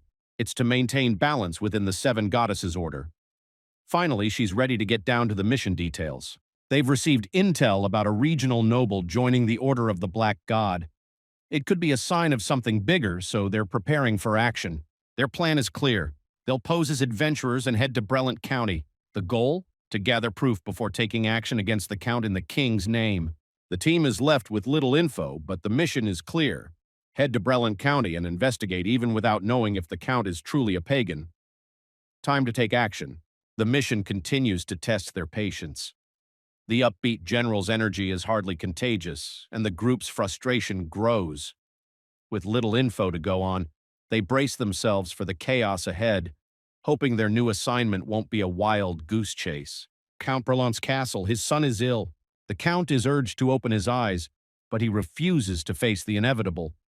His son's sickness is getting worse by the day. He knows all too well the fate of those who fall into necromancy. What brings someone back from death? The answer is blunt. It's not resurrection, just a moving corpse. The act isn't true necromancy. To wield true power, one must serve Tesronic, the source of darkness, and use it as it should be. The figure in the shadows challenges the idea of death as fate, suggesting that it is only the consequence faced by those who cannot cure illness. But is healing truly evil? The father challenges the idea of death as fate for a child, questioning if it's truly the natural order of the world. The 7 goddesses' order had been useless in the situation, adding to his hopelessness. The Count resolves that he would do whatever it takes, even if it means converting to the worship of Tesseric to save his child's life. As the King's Order prepares to gather intel, it's clear that discretion is key. They need to blend in without drawing attention, but it's easier said than done. The group's conversation turns serious as they examine a wanted list, pondering the possible connection between the mysterious man and the current situation. Helen Kratt, a notorious criminal who has evaded capture thanks to his exceptional talent for disguises. He's been a ghost to the authorities. The plan is set in motion. The group splits into teams to investigate and gather intel on the elusive criminal, now marked as their target. None should know that he is not a criminal but one of them. The group arrives at the Count's mansion, making their intentions clear. They're bounty hunters here on official business. Their presence is unexpected but necessary. The team declares the criminal has fled to the county and asks for the Count's cooperation in tracking him down. Count agrees to cooperate, acknowledging the threat of the dangerous criminal. With a nod of understanding, the team prepares to leave and continue their search. The team reflects on their recent meeting, questioning its impact. Although it feels like they've done little, Tarman assures it was enough to move forward. The group begins exchanging information, shedding light on Count Brelon's past. He lost his wife early, and his son, cursed with an incurable illness, is his only remaining family. The crime rate has plummeted after the Count led an effort to expel many criminals. Something feels off, like cultists might be involved. The investigation takes a new turn as the team wonders if the criminals have relocated. A chilling possibility arises: a mass disappearance, often linked to necromancers' dark dealings. The team shares their findings from a visit to the Count's mansion. They noticed something odd. Every window was covered with thick curtains, blocking out the sun completely. They piece it together, recognizing the signs of something all too familiar. With a shared realization, they tentatively suggest what they've suspected. A vampire, perhaps? The castle of Count Brelon. The Count questions his son, holding a glass of wine, wondering if he's despised. With a glass of blood-red liquid in hand, the Count calmly explains that he feels no hatred. He points out that humans kill to survive, and he simply drinks what's offered, harming no one. The Count calmly reassures his father, explaining his diet has changed, but it's better than death.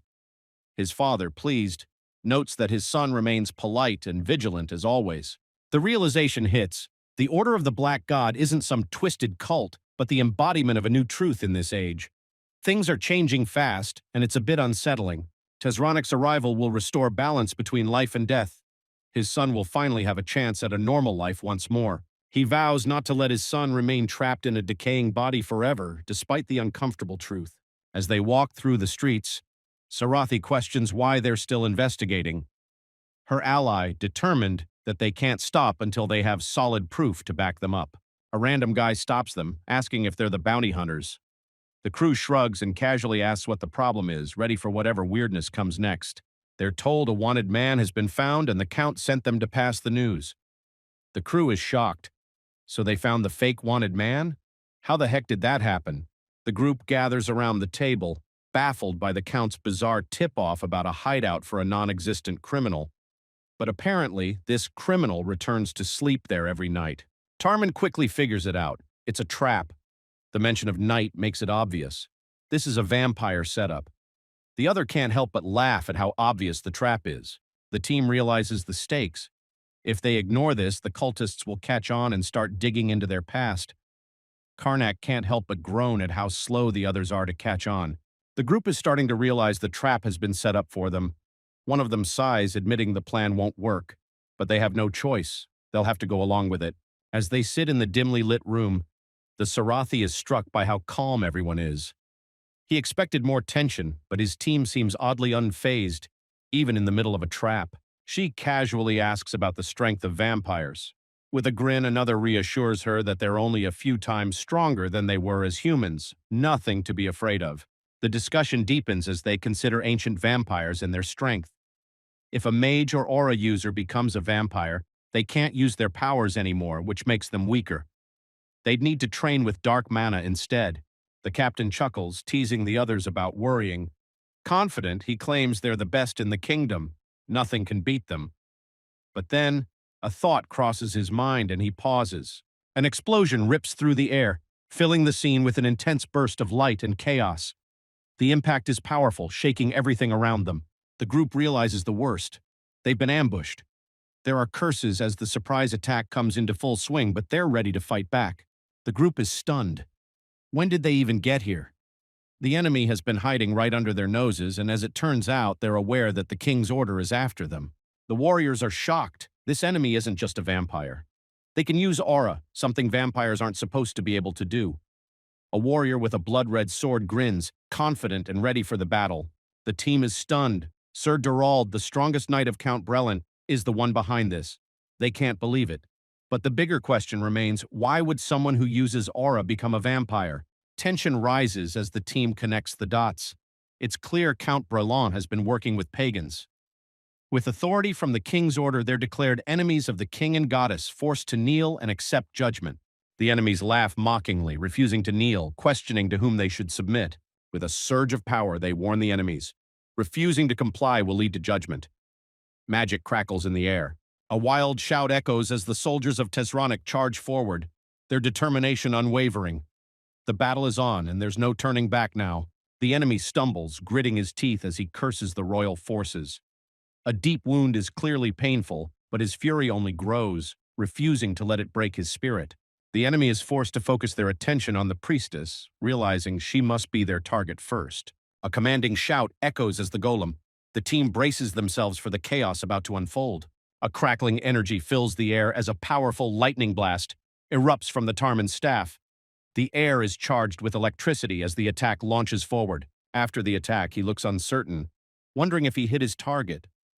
But his thoughts quickly shift to the fact that the enemy was just supposed to be a 4-8 circle mage and his knights. The realization hits hard. These foes are far more skilled than anyone expected. Winning isn't the only concern now. It's about surviving the overwhelming power of their opponents. The stakes are high now. The battle comes down to the aura users. Can Sarathi, with less experience than the Red Knights, possibly take down Durald? The intense battle rages on as the heroes deal with the overwhelming regeneration of their enemies. If they'll be able to handle a potential threat from the city. Meanwhile, concern grows for Sarathi. She'll be okay. The weaknesses of vampires, recalling the days when such creatures were more easily handled. If the team knew this battle would be this tough, they'd have been more prepared. Things are getting out of hand, and a desperate plea for help from Sarathi echoes through the chaos. Can Barrows step in before it's too late? The team is in trouble and he brushes off those without aura, suggesting a risky plan P. But doubts creep in. What if possession goes wrong again this time? Determined not to rely on anyone else, the character decides to handle the situation on her own.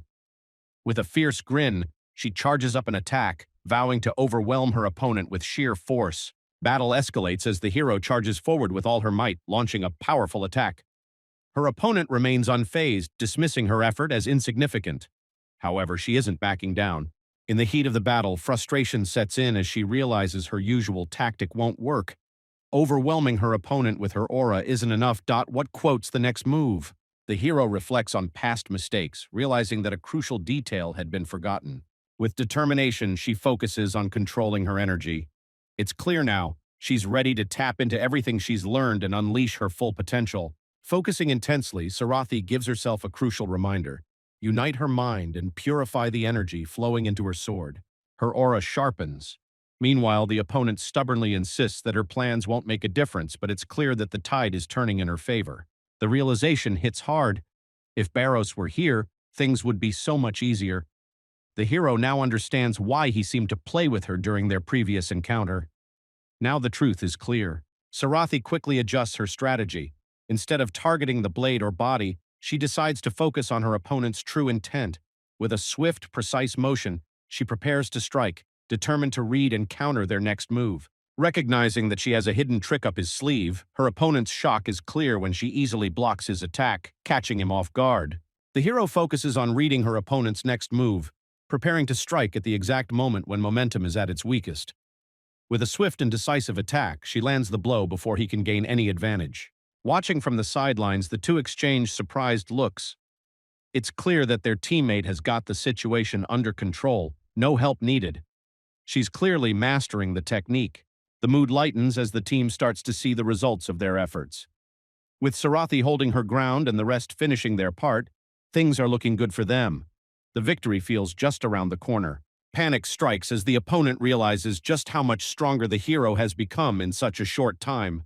With his new power in hand, he's determined to end it here, no matter the cost. It's do or die now. He's throwing everything into this final attack. The opponent's excessive use of aura is starting to take a toll. He's relying on his regeneration to handle the strain. The team warns Sarathi to get away. This could end badly. Hiro's confidence shines through as she decides to take a risk. No need to dodge. She knows she can regenerate even if she loses a limb. Her determination grows, pushing her to take on the challenge without hesitation. The team realizes the risk was greater than they thought. One hero grumbles while another urgently asks if Sarathi is okay. The opponent is in disbelief as the situation spirals out of control. The team gathers around as Sarathi thanks Alice for her healing, who humbly insists that they should be the ones thanking her, showing a sense of teamwork and gratitude as the group takes a moment to appreciate each other's efforts. With the danger now past, they gratefully acknowledge Sarathi's timely intervention, stating they would have been finished without her help. With the evidence in hand, the team feels confident about their next step. The discovery of the Count's sins gives them a clear path forward. Ready to take action, Tarman instructs Alice to contact their headquarters and prepare for justice to be served. Castle of Count Brelant. There is commanding voice echoes ordering the capture of all intruders. The tension rises as swift justice is demanded in the name of the goddess, ensuring that no one escapes. A desperate plea echoes in the quiet room as the Count clutches a knife, begging for mercy in the name of his child. The young master and his companions flee, with tension rising as they hear footsteps behind them. Anger and thirst for revenge fill his thoughts. He swears vengeance, no matter the cost. With a deep resolve, he promises to seek retribution in the name of Tisranik. As the group moves through the forest, they spot someone approaching, confirming their suspicions. A tense moment follows as one of them demands to know who the strangers are, preparing for what comes next. Confident of the possibility of leaking necromancy power, Karnak is ready to act. Panic sets in as the group realizes they've been cornered. One of them urges the young master to run. They are stunned. How did the enemies get so close without them noticing? They are caught off guard by the overwhelming power, and their shock is palpable as they realize just what kind of force they're up against. With a confident grin, Karnak promises it's time to cut through the drama. A tense moment unfolds as Sarathi reacts to the sudden decision to burn the bodies, despite the urgent need to report their discovery. He, unfazed, smirks and casually claims he consumed all the darkness from them. Accumulation of necromantic power might be too overwhelming with just chaos magic. However, the leader remains calm, seemingly unfazed, as he doubts the situation will allow for any slowness. They express concern about both Durold and Stroff. Despite their transformations, one becoming a necromancer and the other a vampire, they've retained their dangerous powers. A casual conversation turns serious as Barros brushes off their past struggles, suggesting they handled the situation fine. However, the bigger concern, their enemies didn't lose their powers, which could have significant consequences. Energies don't mix, and to gain something, one must relinquish something else. But at this moment, the rule is being shattered, revealing a new path where this balance no longer applies. With the darkness of the end, mages can wield both magic and necromancy, while aura users gain the ability to control both aura and necromancy. A dangerous balance broken by the new rule, becoming undead or losing one's sanity when dabbling in dark powers. However, there's a twist. Now one can retain their mind while still wielding both their old abilities and necromancy. The strong who've avoided necromancy so far will start dabbling in it. It's an opportunity for their stagnant power to grow fast. But this new strength could lead to enemies like the Fourth Martial King and the Three Grand Mages. Gaining a bit of power won't be enough to survive what's coming. Karnak is determined to amass as much power as possible.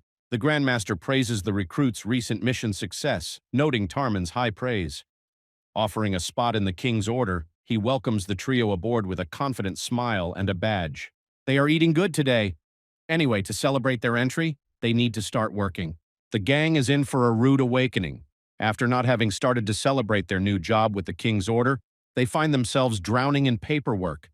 Can they handle the load, or are they regretting it already? Days pass, and the team is knee-deep in action, annihilating cultists and giving necromancers a harsh lesson. The grind never ends, but neither does the excitement. Amidst the chaos of paperwork and battle, the group is hard at work. While one of them is grumbling over fake reports, another is sneaking some forbidden power. The brutal cycle continues again and again. With a confident smirk, Karnak proudly holds two spheres charged with chaotic mana and necromantic power.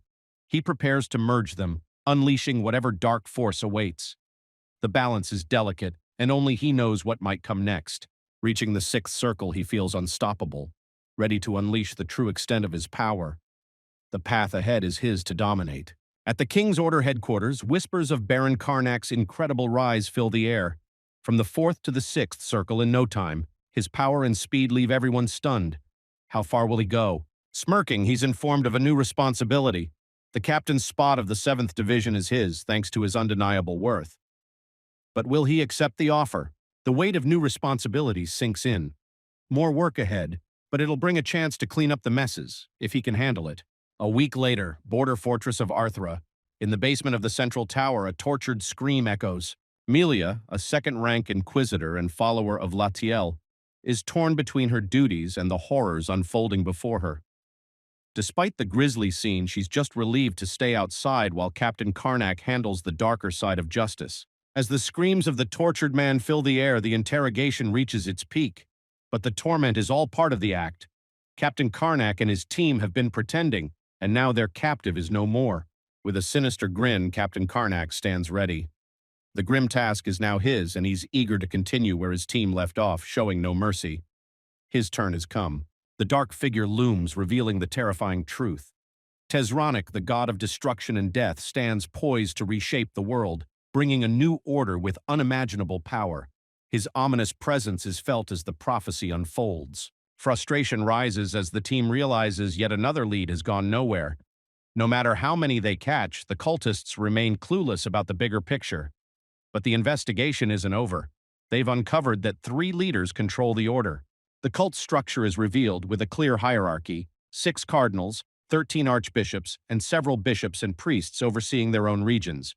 Each level holds significant power in the Dark Order's workings. The plan now? Capture someone higher up the chain, someone with more valuable information. In the calm of Arantel's office, what's next in this complex game? The investigation takes an unexpected turn as a rumor surfaces about a key figure. Someone in Drunta, the capital, is said to have cooperated with the cult. The suspect? None other than the second prince of Usteel, Alfred Ludon Usteel. The shockwaves ripple through the team. In the Usteel kingdom, the current king, King Wisket the Worst, stands tall with authority. However, a fierce battle brews between his 2 sons as they fight for the throne, each determined to claim their birthright. The first prince, Lloyd Ludon Usteel. The second prince, Alfred Ludon Usteel. While the first prince, Lloyd, seems to be the natural successor, Alfred's story holds darker depths, and his tragic past complicates the throne's future. Melia, from the Count Felu family, was accepted into the royal family through an arranged marriage, becoming the true queen. However, over the years, her inability to bear a child became a major issue for the future of the family. To secure an heir, the king had no choice but to accept Kalipa from the Marquis Talion family into the fold. Just 3 months after her marriage, news of her pregnancy spread through the kingdom. The child born from the union was Lloyd, the first prince. The king, overjoyed, declared him as his successor, naming him in the name of Goddess Allium. The future seemed set in stone. However, Queen Melia was eventually able to bear a child, Alfred, the second prince. With this new heir, the line of succession became even more complicated. The royal household is thrown into turmoil. The eldest first prince versus the direct bloodline second prince. Choosing who would succeed the king becomes a difficult and controversial decision. King Wisket was, unable to make a decision, declared that he would choose his successor only once both princes reached adulthood. With that, he ended the discussion, leaving the matter unresolved. In Drunta, the capital, the conversation shifts to the royal families and their ongoing tension. One prince's future is uncertain, but the families that have served them for over 2 decades have never stopped vying for power. Loud and carefree, Barrows, calling the royal conflict a shit show. His suggestion to just pick a successor based on ability or personality is met with a frustrated sigh from his companion, who isn't so amused. A calm and collected Lloyd seems better suited for the throne compared to his violent and arrogant brother Alfred. However, neither prince has had the chance to prove their abilities yet, as they're still too young. The question arises as the team walks through the bustling streets. Why hasn't the king chosen Prince Lloyd? Some speculate that the first prince is incredibly weak, casting doubt on his ability to rule. Since childhood, Prince Lloyd has struggled with his health, making it difficult for him to demonstrate his swordsmanship skills despite years of training. Meanwhile, Prince Alfred stands strong, his martial arts skills sharpening his presence as a formidable heir. His power only complicates things further for those hoping for a smoother transition. A surprising revelation emerges as the news of Prince Alfred's alleged collusion with the Dark Order comes to light. It turns out the report was an accident, leaked by a spy placed by Prince Lloyd. The former vice commander, now Commander Arentel, was the one who recognized the handwriting from the first prince. As the team waits for more information, they're led to a building where they'll meet Prince Lloyd's spy. Though the place looks unremarkable, they prepare to head inside for the details that could change everything. The team spots the nervous figure in the corner, clearly trying to hide their unease. As they approach, it becomes clear that the mysterious spy is ready to meet them and spill some important information.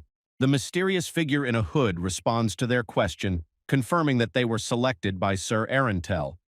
However, his awkward acting and the way he tries to cover it only raise more suspicions. The tension builds as the nervous figure senses the change in atmosphere. With a shift in focus, the demand for identity is made clear. The figure in the hood hesitates, visibly anxious about revealing their identity. In a moment of uncertainty, they realize that the only option left is to show their face, knowing it could change everything. The figure in the hood hesitates, visibly anxious about revealing their identity. In a moment of uncertainty, they realize that the only option left is to show their face, knowing it could change everything. The person, wearing Prince Alfred's face, smirks, making it clear they're not who they seem. There's an air of confusion and the tension rises as the revelation comes closer. Lloyd Ludan Estelle, the first Prince of Estelle, proudly announces his claim to the throne. His confident words hang in the air. The second prince's sudden appearance caught them off guard, but they're processing the shocking news. After a closer inspection, it becomes clear that the wrong soul is in the body. The prince's shape doesn't match, and something feels off with the soul itself. The conversation shifts to the difficulty of recognizing necromancy. One character confidently states that only the king's order could see through it. The character smugly comments that only facts can reveal the truth, while questioning how someone without necromantic skills can still believe he's the prince. The character smirks, pointing out the absurdity of acting like someone else and claiming to be the one who reported it. He reminds that even King's Order members have basic necromantic knowledge. As the group considers the situation, they question if magic can be used to prove the necromantic spell at play. The focus shifts to the facts of the event, and they begin to recount the details of the soul swap. The prince recalls the events of 5 days ago, reflecting on his routine healing magic before bed. The surprised reaction highlights the oddity of receiving such treatment daily. The conversation turns lighthearted as they joke about rumors regarding the character's weak body. Barros, with a smirk, adds that even zombies might be in better shape. The prince recalls falling asleep without issue, trusting the estate's holy barrier. But waking up in his brother's body raises a troubling question. Is necromancy really this powerful? As the group discusses, it becomes clear that the necromancy spell must have pierced the holy barrier. They deduce that something must have been prepared within the estate, yet there was nothing found. The character recalls waking up in a strange place, surrounded by a mysterious blood-red circle. The hero struggles to make sense of his situation. He feels unusually healthy, with no pain or fever, and even his joint pain is gone. Confused, he wonders if he's been kidnapped, his new muscular body adding to the mystery. As he sits bound, he's startled by the presence of cloaked figures standing over him. One of them asks if he's awake, addressing him as Prince Lloyd. One of the cloaked figures suggests that the prince is unaware of something important. The character is confused when he sees a green, glowing, mirror-like object. His expression changes when he recognizes the face within, exclaiming in shock at the sight of Alfred. The cloaked figures reveal that the character and Prince Alfred have switched bodies, the result of the immense power of Lord Tesseronic. The revelation shocks the character as he tries to process the situation. The hero, now furious, shouts at the cloaked figures, calling them cultists. Bound and frustrated, he demands to know why they switched his body with Prince Alfred's. As the cloaked figures step aside, a man enters, causing the bound to recognize him. He mutters, questioning whether it's Sir Sebastian, a henchman of Prince Alfred. Lloyd is shocked at the accusation of betrayal and demands an explanation for why Alfred was placed in his weak body if that's not the case. Sir Sebastian responds with a smirk, laughing and casually suggesting that the character's interpretation is one way to look at it. Realizing the situation, the bound figure deduces that Alfred must be behind this, judging by the other man's reaction. He then demands to know what they want from him. With a smug grin, Sir Sebastian casually dismisses the question, saying there's nothing in particular. He then orders the bound figure to stay put and behave like a good boy, leaving him frustrated. Despite the windows being barred and the doors locked, the character reflects that he didn't mind staying there.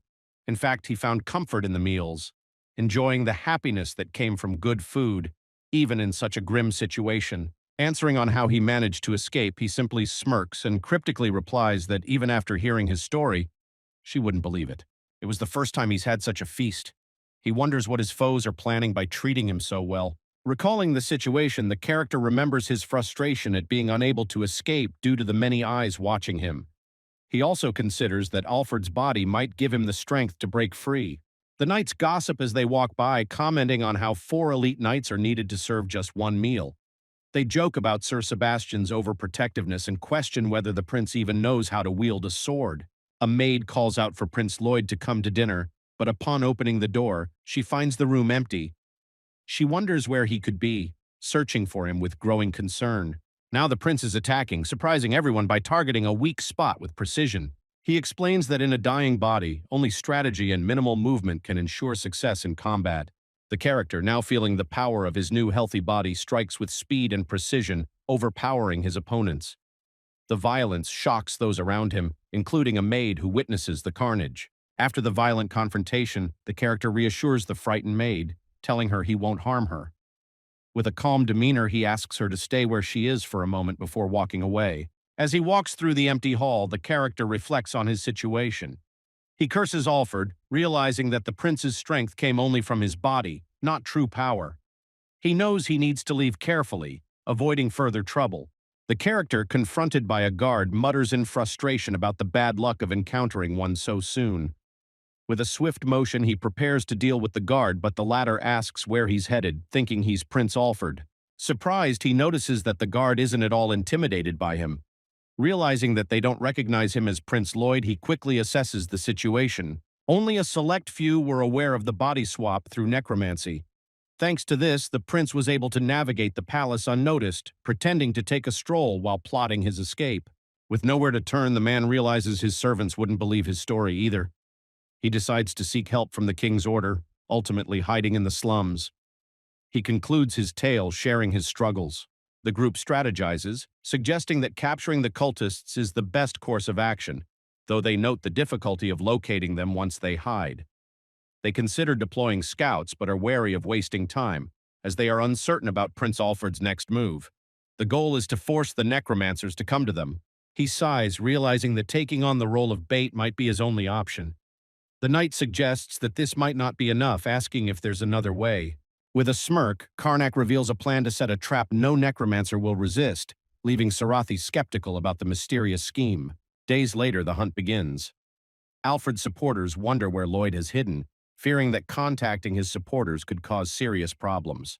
The spy network has given no results so far.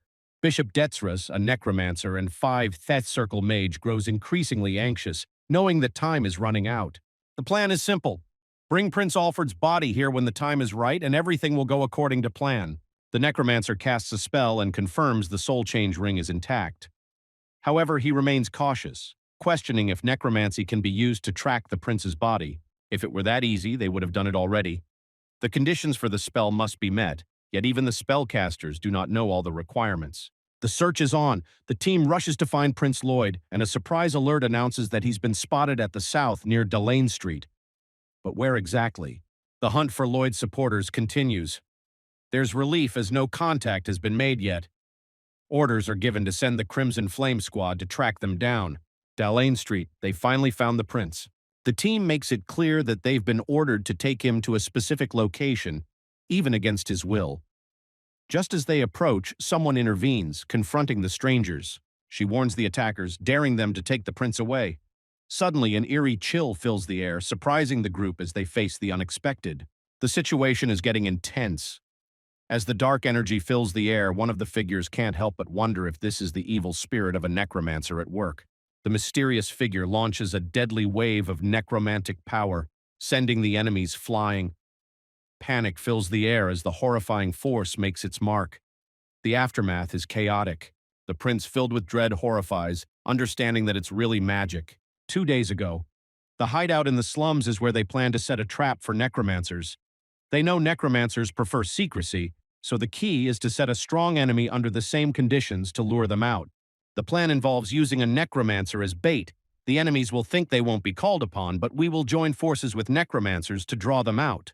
Necromancers have the ability to steal each other's powers to become stronger, which means they'll definitely show up. The group discusses a necromancer as bait.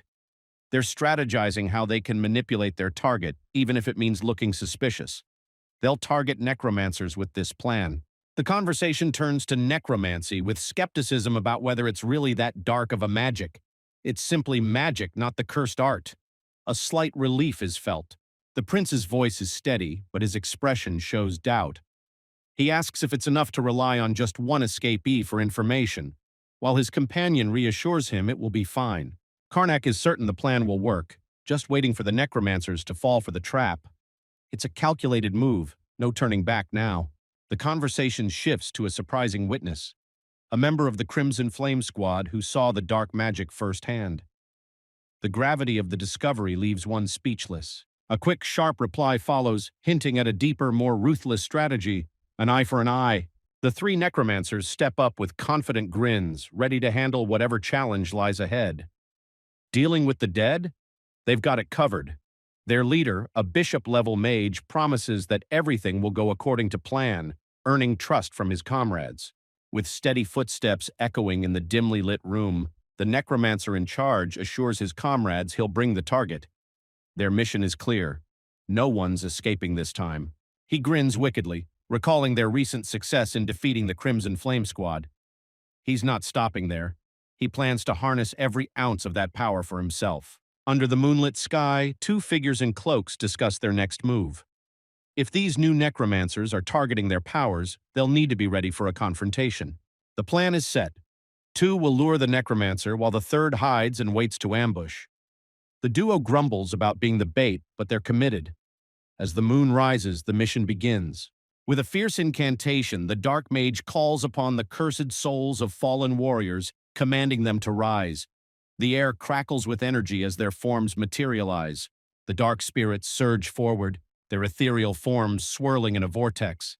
They move with purpose, commanded to hunt down the enemies of their master in the name of darkness. As predicted, a necromancer has been dispatched. Karnak smirks, his surveillance magic already locking onto their position, ensuring no one escapes his watchful eye.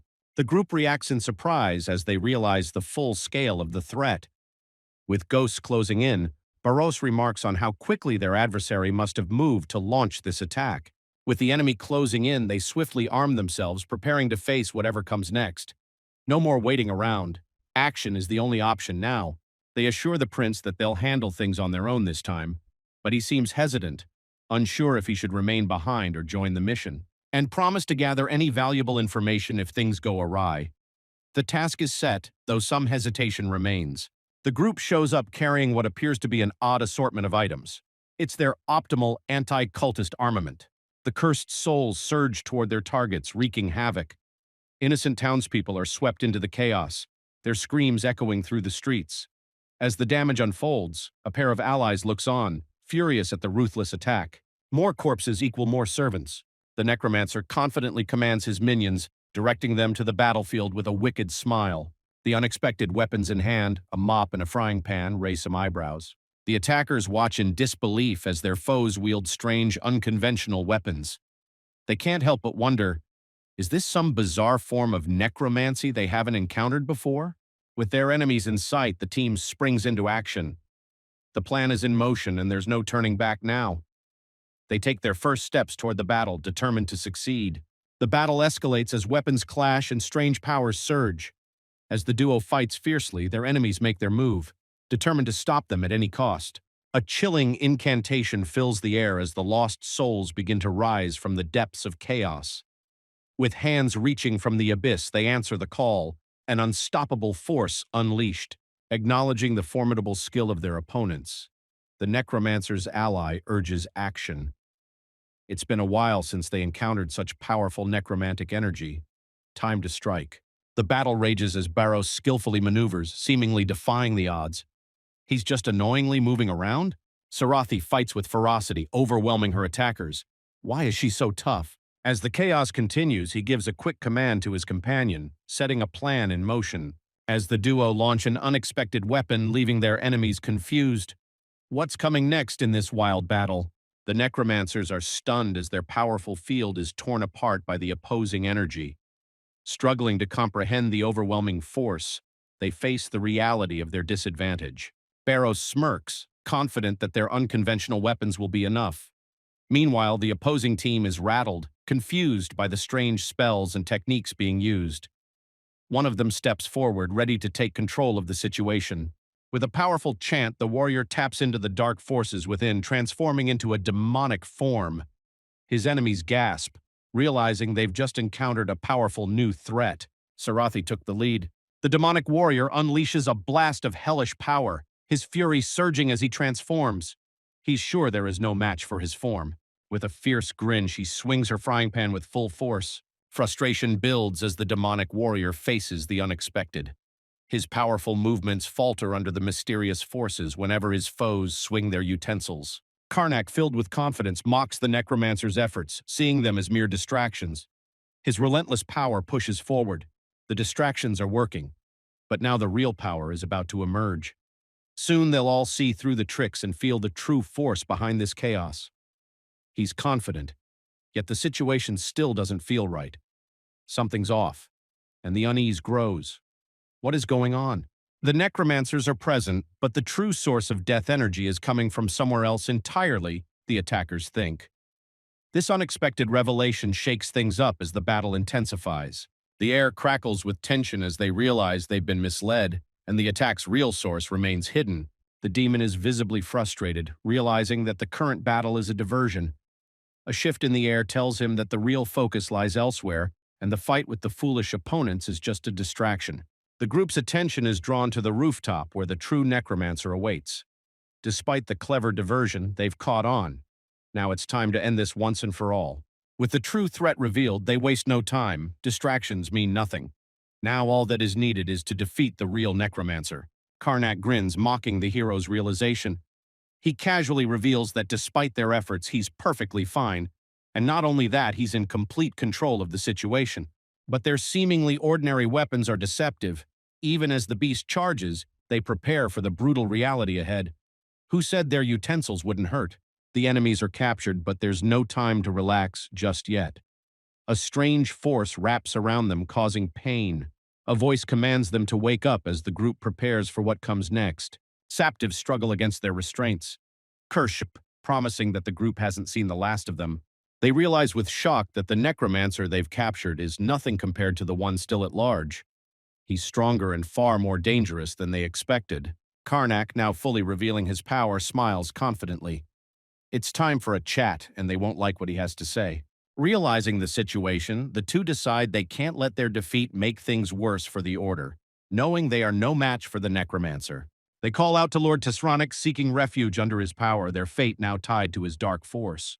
They really went through with it, committing suicide, but even so, their actions were pointless. Were they ever truly necromancers? The souls of two caught foes are in the grip of the necromancer's magic. They're trapped and will be moved to a quieter place for questioning. Though their bodies are still limp, there's a lingering necromantic power inside. With a cold tone, the captor suggests keeping them, just in case they might be useful later. They realize that despite their capture, there's still one more necromancer hiding. But with the evidence in hand, they're ready to use him as bait. The trap is set. The third attacker watches from the shadows, surprised that the two of them fell so easily. He hadn't expected them to be caught off guard by such a simple trick. He watches them leave, debating his next move. He can't risk letting them go. He needs to track them down and strip them of their power. This is far from over. Their souls, now freed from their mortal bodies, give up their identities. Kasli Badson and Olt Gelferent, once loyal to Bishop Detzar. They offer the information, even in death. They reveal their mission: to carry out orders from Cardinal Hudel Grenthal, the one who rules the Estiel Kingdom, tasked with intervening in the unfolding events alongside Detzar. Bishop, a powerful necromancer and fifth circle mage, gave the orders. Their mission? To assist with his plans. It's clear now he's the one hiding. They explain how no barrier breaking was necessary to swap the prince's bodies. Their curse didn't need such effort. just a clever manipulation to bypass the holy shield. It turns out the curse wasn't meant for Prince Loud, but for Prince Alfred. He had cursed himself to follow through with his plans, leaving everyone in shock. By using a curse to switch bodies between bloodlines, they can still carry out their plan as long as they have Prince Alfred, even without access to Loud. Even if that's the case, wouldn't the target have to agree for the curse to go through? They were able to do that by using a magic mirror to show Prince Lloyd's appearance and make it look like he's participating in the curse. But still, why did Prince Alfred switch bodies with Prince Lloyd?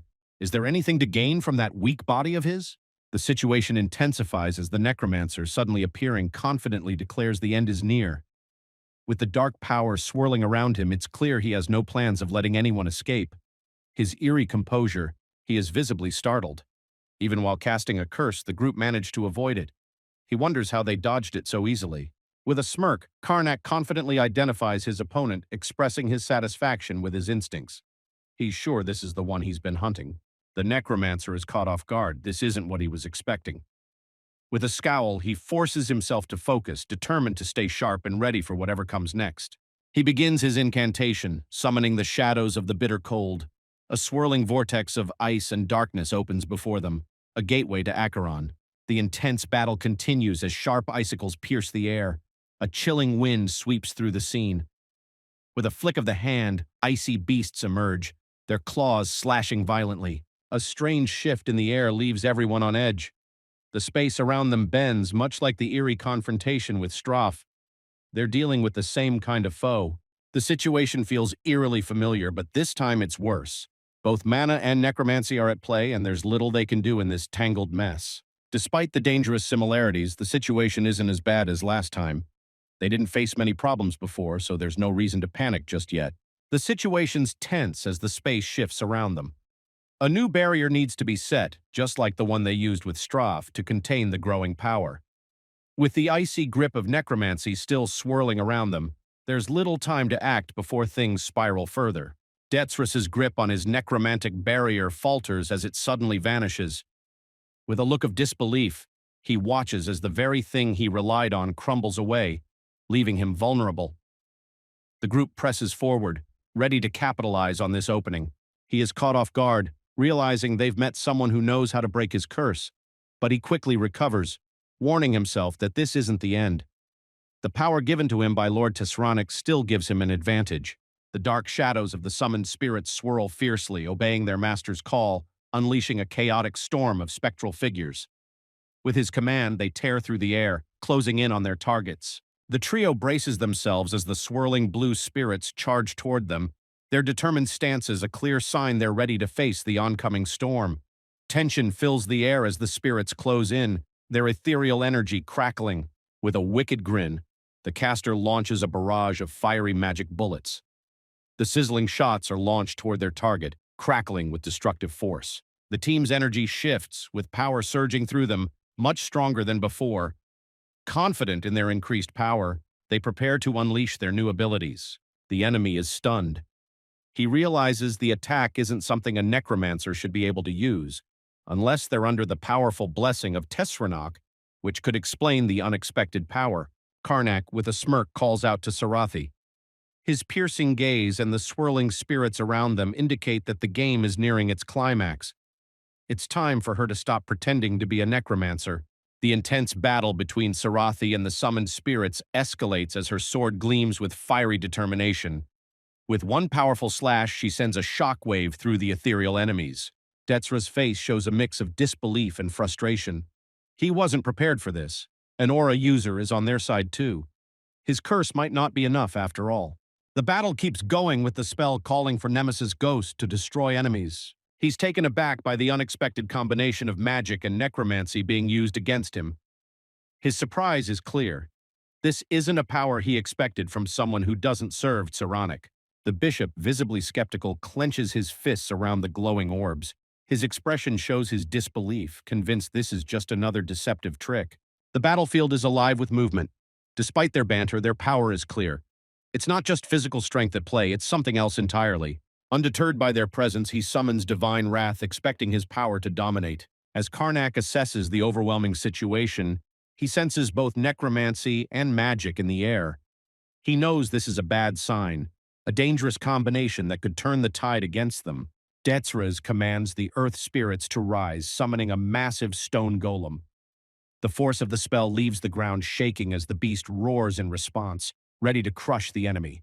The two are unimpressed by the summoned golem, dismissing it as less than expected, but agree it's still going to be a hassle to deal with.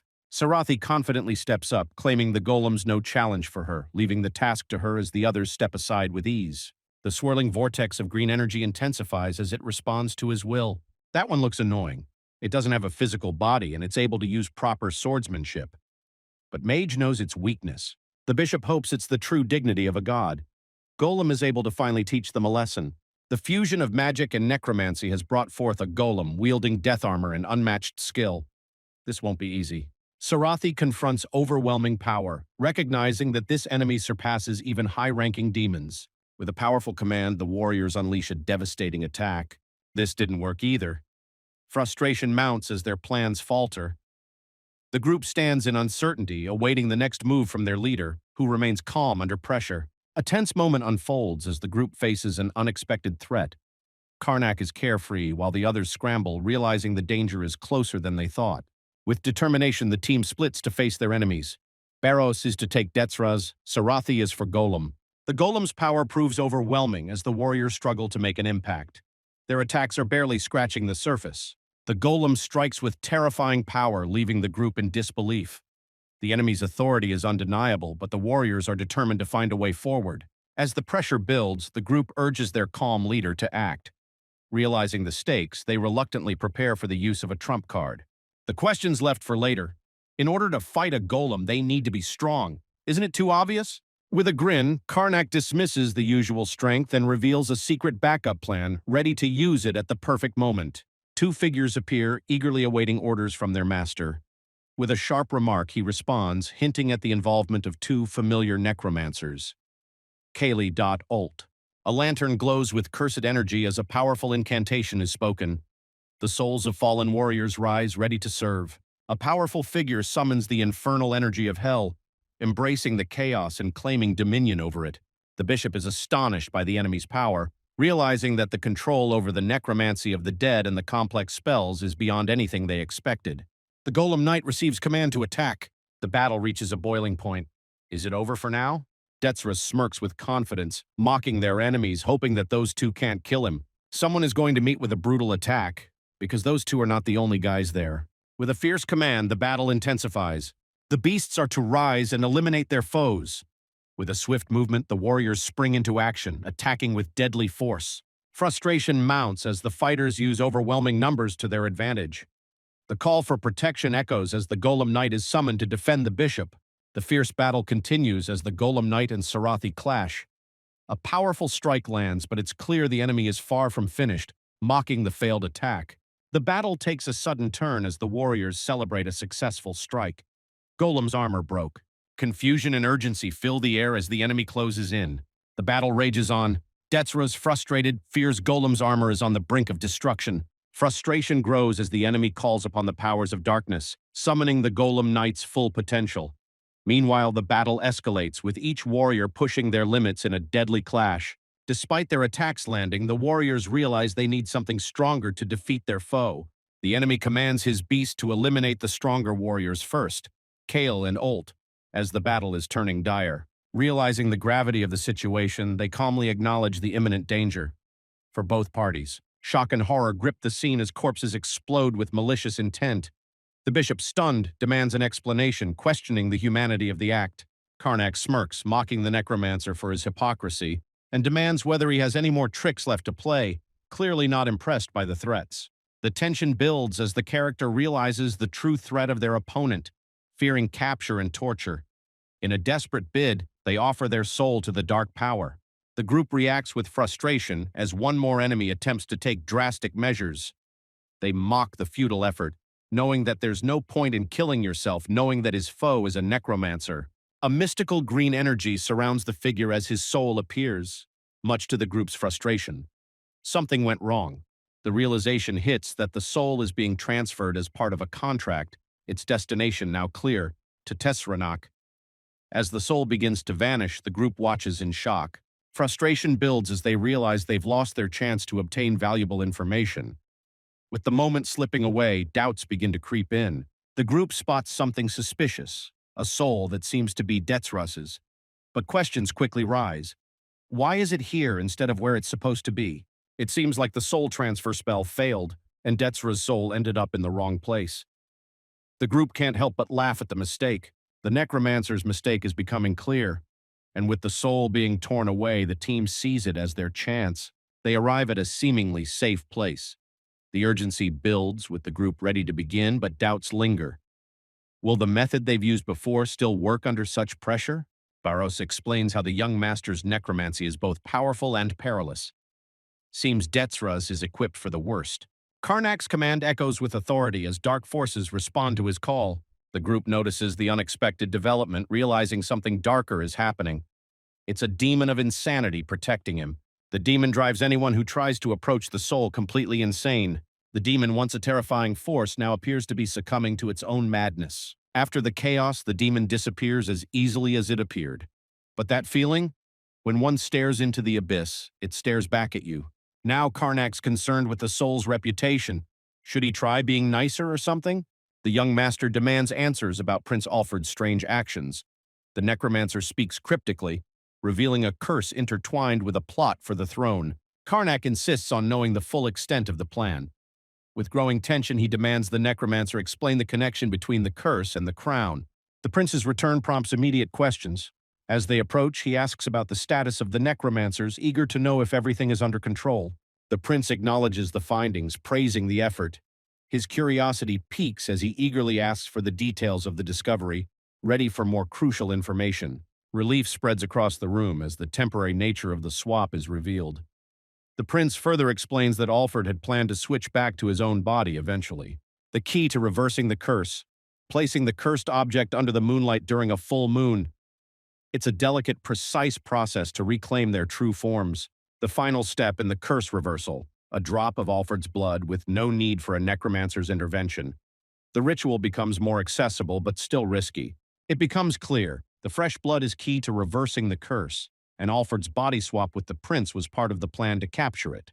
It seems he devised a plan on the night of the full moon. The plot thickens. The real plan was to assassinate the king using the prince's body, turning their deadly game into a dangerous political move. The twisted plot unfolds as Alfred planned to take advantage of the king's trust, preparing to strike with a knife, making it seem like a son's betrayal. Alfred had carefully devised a plan where once the body swap was undone, he would walk away free. But the frail body of Lloyd complicates things. Even if his assassination plot failed, the king's son would face a life sentence or execution for harming the king, no matter the outcome. If Alfred succeeded, he'd become the sole heir, and the consequences could have been disastrous. With the prince's body gone, no further action can be taken. The group must remain vigilant until the full moon arrives. The idea of drinking poison after the body swap crosses the mind, but the temptation must be held back.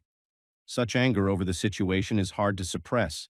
The seriousness of the situation is evident, but the response is surprisingly nonchalant, as if the threat of harming the body is just another minor inconvenience. The revelation hits hard. Alfred might still be unaware that his body is gone, adding another layer of confusion and urgency to the already tense situation. He is trapped in his own quarters, cut off from his subordinates. With his necromancers gone, his ability to contact them is shattered. When Alfred realizes he's lost contact, he'll panic. A normal person might delay their plans, but who knows how someone like him will react? If the prince were sane, he wouldn't have risked using necromancy. But now it seems he's committed. His plan will keep moving forward no matter what. The situation's getting tricky. Alfred's plan was ruthless, kidnapping his own body to get ahead. Now with his body missing, things aren't as simple as they seem. The struggle between the body and soul isn't just temporary. The constant clash, it's driving him crazy. If the mismatch keeps going, he'll lose it. The princes are blood-related, so the body swap lasts for only 3 months. But the full moon is the key, making chances rare. They're in a tight spot. With the full moon rising soon, the only solution left seems drastic. He's desperate enough to break his own legs. Karnak's already captured a high-ranking cultist. Now he's considering if this could be his ticket to making a powerful new connection. They're ready to make their move. With Alfred in their sights, the plan is set. He's confident and eager to put it into action. This will finally teach Alfred a lesson. Use Still Palace. A figure is seen in frustration, struggling with the body he now inhabits. He curses Lloyd, who spent the years trapped in this form, but the final day has arrived. With determination in his eyes, he stands at the window, ready to face whatever comes next. He's lost contact with the cultists, but he can't afford any delays. Another month in this body? Not an option. The urgency is clear, evacuation is a must, but the prince stands confused, questioning the sudden rush. What exactly is going on? As they rush to help him evacuate, he's carried without warning. Confusion fills his mind. Why are they taking such drastic measures? A sudden alarm. Alfred is attacking with his sword, aiming to harm. The prince is stunned, unable to grasp what's happening. Confusion and concern mix as he tries to process the unexpected actions. Lloyd isn't the type to act recklessly. What could he possibly be planning? He shouts, his anger burning through every word. There's no room for disobedience as he demands respect, confident in his claim to the throne. As the soldiers approach, confusion sets in. The prince stands firm, but what is he truly up to? Captain Zeliad warns that the prince will not tolerate this. But his voice cuts through the chaos, focused solely on his target. Lloyd. He shouts, claiming he doesn't want bloodshed. Inside, though, he's thinking how easy it would be to ruin Alfred's reputation. The order is clear. Subdue the prince without causing harm. He seems mentally unwell. The soldiers spring into action, fully understanding the task at hand. The prince demands them to back off, but the confrontation intensifies. He swiftly deflects their attacks, his rage evident in every move. The prince's skill with the sword is shocking to all. His sudden improvement leaves his enemies reeling, and even those loyal to him wonder if they can contain him. As a bright light bursts into the room, tension rises. Could this be the work of Alfred's supporters? Confusion spreads quickly. The soldiers' voices tremble as they look to one another. What is this power, and is it truly aligned with Alfred? Zeliad is approached by a group calling his name. His reaction is one of confusion. Who are these mysterious figures, and what is their purpose? Karnak introduces himself, revealing he's been sent by Prince Lloyd. The guard is taken aback. What could this special order entail? Baron hands over a letter sealed with Prince Lloyd's emblem, explaining that they are direct subordinates of the royal family. The message is clear. This is an official order. Zeliad examines the letter and confirms it's in the prince's handwriting. He starts to question if the prince orchestrated all of this from the start. He smirks, feeling relieved. No matter what happens next, he knows he can shift the blame onto them, securing his own position. The prince shouts defiantly, challenging anyone who dares to oppose him. With confidence, he declares that no one can stand in his way. He orders the restraint of Prince Alfred, but a reminder follows. No blood should be shed, as the prince still holds his title, despite everything. The tension builds as Sarathi steps forward, ready for what's next. The soldiers gasp in awe as the aura user reveals her blade, glowing with fierce energy. Her swift strikes send them scrambling to defend. Sarathi clashes with the prince, her blade swinging with deadly precision. The others can only watch in awe, unsure of the outcome. She delivers a powerful strike, her aura-infused blade cutting through the air. The prince struggles, caught by the force of the blow. The soldiers watch in awe as the prince falls. With a swift motion, Karnak binds the prince with a magic rope, restraining him completely. The prince, furious, demands to be released immediately. With everything in hand, the soldiers step forward. They decide to imprison the royal heir until they get fresh instructions from the king. Karnak steps forward with a serious expression, addressing Zeliad.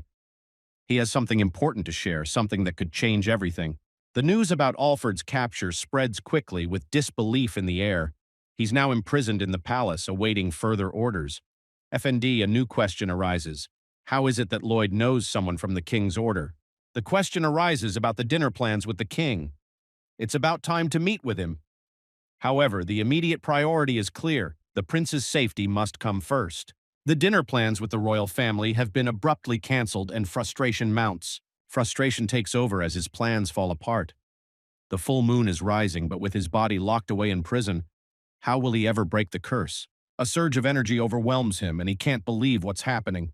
This feeling, it's as if the spell is lifting, but is it really happening? In a sudden realization, the royal hire finds himself back in his original body. Panic strikes as he struggles to understand how this happened, bound and confused. His anger grows as he realizes, did Lloyd know about his plans all along? The suspicion builds, and he can't help but wonder how much the prince understands. Alfred's confusion grows, and he demands to know who these people are. With a smirk, he wonders aloud if his true identity holds any significance, his power flickering. The prince struggles as he's confronted with a strange force. His captors coldly assure him he won't need to ask who they are again, the threat clear in their voice. A few days later, a formal introduction takes place with everyone addressing the prince. The group jokes, remarking it's the first time seeing him in his real form. He smiles with a touch of sarcasm, thanking them for their help. If not for their actions, Alfred's plans would have gone off without a hitch. With a calm smile, he responds, claiming it was simply his duty as a nobleman. The predictable response. Thanks to the recent events, Alfred's supporters have been captured. Their connections within the palace were also exposed, leading to a swift end to the investigation. He expresses gratitude but regrets that the recent actions won't be properly acknowledged. It's not like every news is good. Though Prince Lloyd was caught up in events beyond your control, the public discovering the involvement of necromancy could lead to suspicion, jeopardizing his chance at the throne. They reflect on their success, capturing an elder of the Dark God's order. To them, the defeat of the pagans is enough, yet they marvel at the nobility involved in it all. After the prince's capture, a secret is revealed about his fate. Despite the confidentiality, Karnak is granted the knowledge, sparking intrigue about his future. 1167. The prince's fate takes a shocking turn. He's found hanging in his cell. The priests have confirmed the signs of the darkness of the end, clearly linking the pagans to these ominous events. The young master insists it's not him, though he can't explain his actions with the needle. He claims to be altering memories without suspicion. Despite his satisfaction, Prince Lloyd wonders if there's anything more he can offer, expressing a willingness to assist with their plans. Considering the situation, Karnak requests help with handling the pagans later, explaining the challenges that would arise if other nobles or royalty get involved. The prince points out that the opportunity isn't being fully seized, revealing that he has prepared something himself to address the situation at hand. A coin glowing faintly is passed into their hands. The seal now belongs to them. It's clear. This new role comes with power, especially when it comes to dealing with pagans. It's a game changer. With this in hand, they're certain it'll be put to good use, just as needed for this world. Plans in the Usteel Kingdom have been shattered. The situation's already getting worse. The prince is back in his body and the bishop's dead. Thankfully, everything else is under control. Hudel Grenthal, the Dark Cardinal, is clearly upset. His plans are falling apart and he can't believe it. Frustrated, he wonders who's causing everything to go wrong. The soul of Prince Alfred is now in their hands, a dark orb resting in their palm. The task is done. At least one thing is going right. Looks like the job is being done well. With their plans falling apart, the uncertainty weighs heavy. The next move isn't clear. But one thing's for sure. They can't leave the Usteel Kingdom alone, not after Lord Elazar specifically ordered them to watch over it.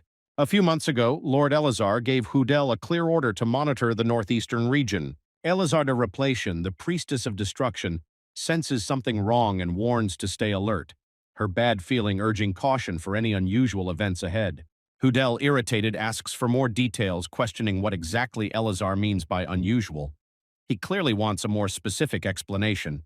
He should look out for events that they didn't do but look like they did it. Hudel, frustrated and confused, rubs his head trying to figure out what Elazar meant. His subordinate cuts in, pointing out that there's still one problem left to deal with. Despite gathering the prince's soul, something is off. The bishop's soul can't be found anywhere. This shouldn't be possible, and yet it's the reality they're facing. The shock is clear as Hudel exclaims, unable to believe what he's hearing. A soul marked by Lord Tesranak should not be lost. He questions whether those dogs of the goddess have somehow gained this level of power. He is determined, demanding to witness the impossible for himself. He orders a necromancy ritual to be prepared immediately, his voice filled with urgency. The ritual starts as the summoning circle glows. A voice calls out Detzras for a response. The air crackles with power as the command to answer the master's call is made. Hudel is clearly frustrated as he watches the ritual unfold, sensing no reaction. He begins to question whether the soul is truly gone or if those dogs of the goddess have interfered somehow. He quickly dismisses the idea that magic or a divine spell is to blame. If that were the case, it would require an unimaginable amount of power. Yet he's never encountered anyone with that kind of strength. Is it a necromancer outside of the order? The possibility of someone possessing that kind of power starts to seem more real. The thought is almost impossible to grasp. Someone strong enough to erase the Dark God's brand? It's hard to believe. Yet the prince may have witnessed something that hints at the truth. The dark ritual continues as a voice calls out to awaken the heretic Alfred. Power swirls around him as he is summoned, the air crackling with energy. Has anyone aside from those in the Order of the Dark God approached Alfred during the recent events surrounding the throne? Confusion spreads as the mention of the Order of the Dark God causes the soul of the prince to pause, questioning the situation. He's bewildered, unable to recall any support from the Order in his plans and wondering what's being implied.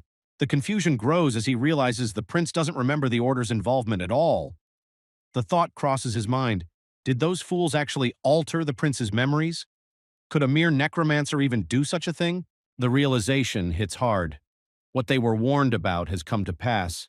It looks like they're the ones responsible. He finally grasps it. This is the moment everything falls into place. It's needed to investigate the Usteel Kingdom, but the question remains, who should they send?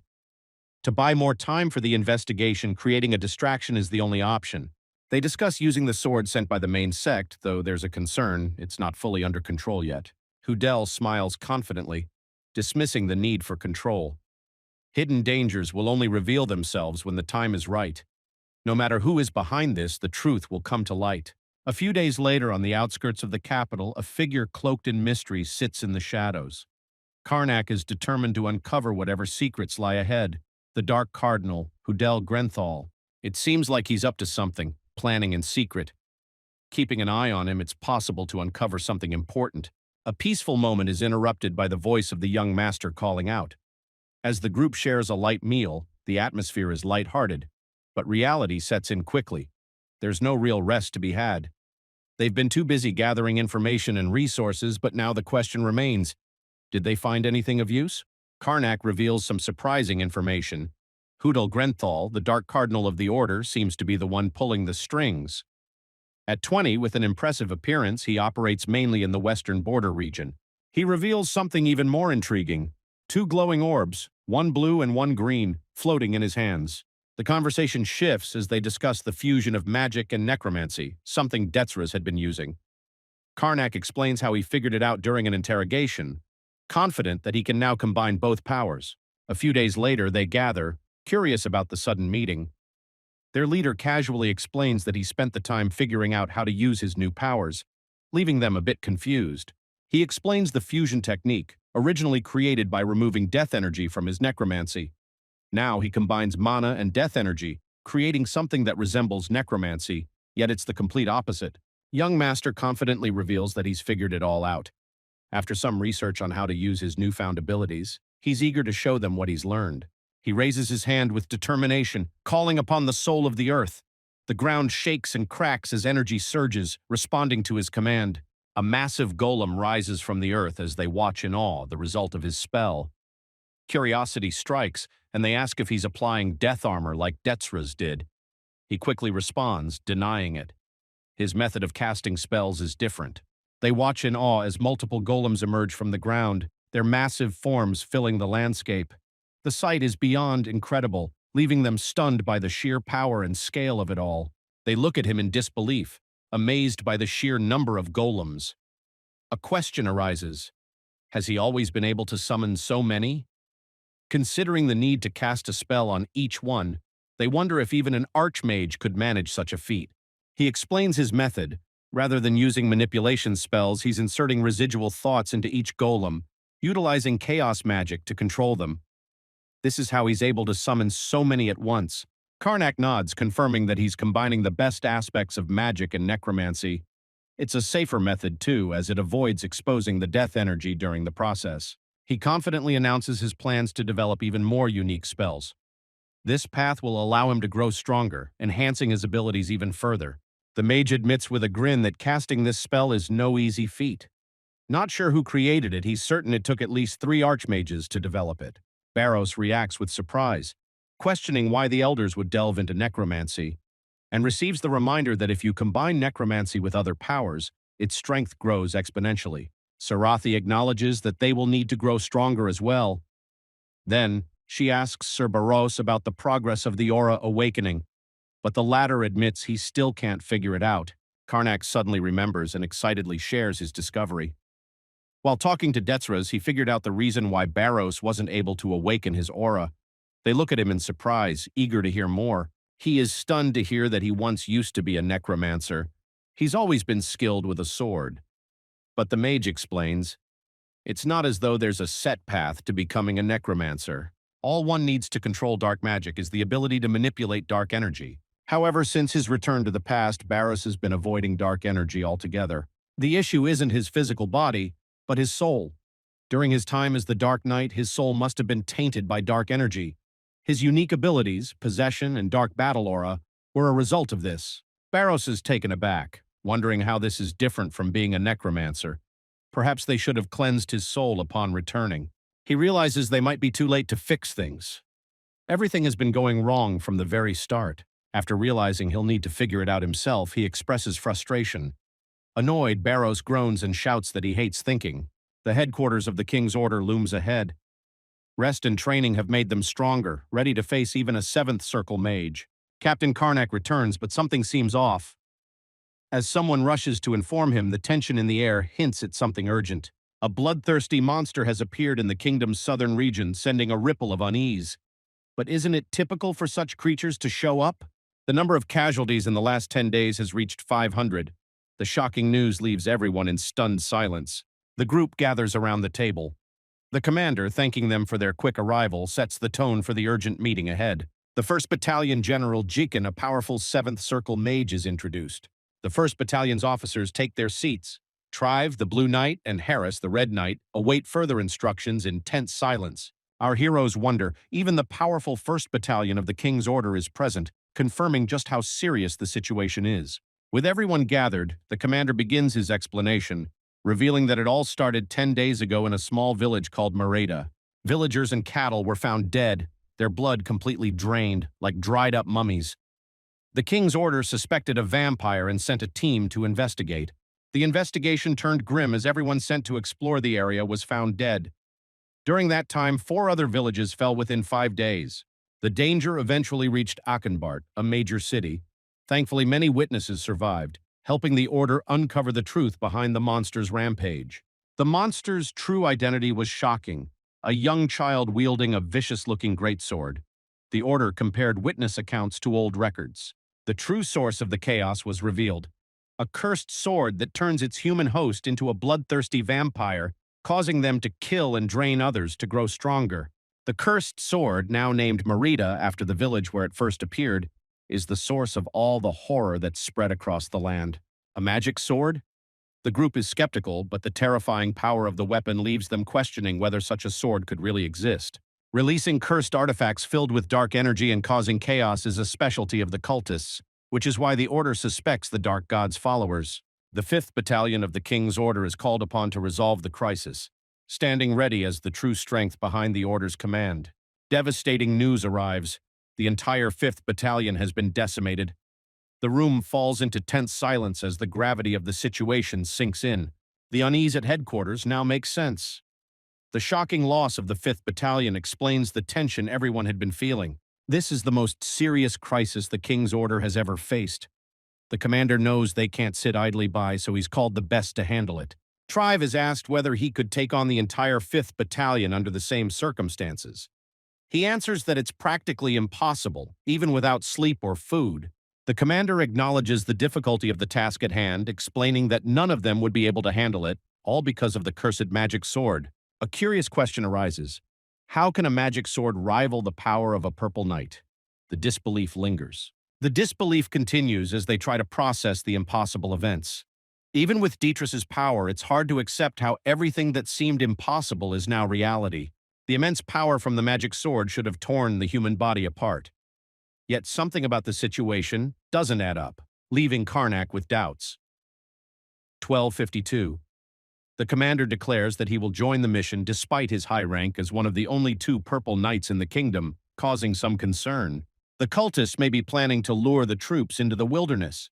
The 1st and 7th Battalions would be a sufficient force, but Jiken insists on taking responsibility. Reluctantly, the commander agrees to trust the others with the mission.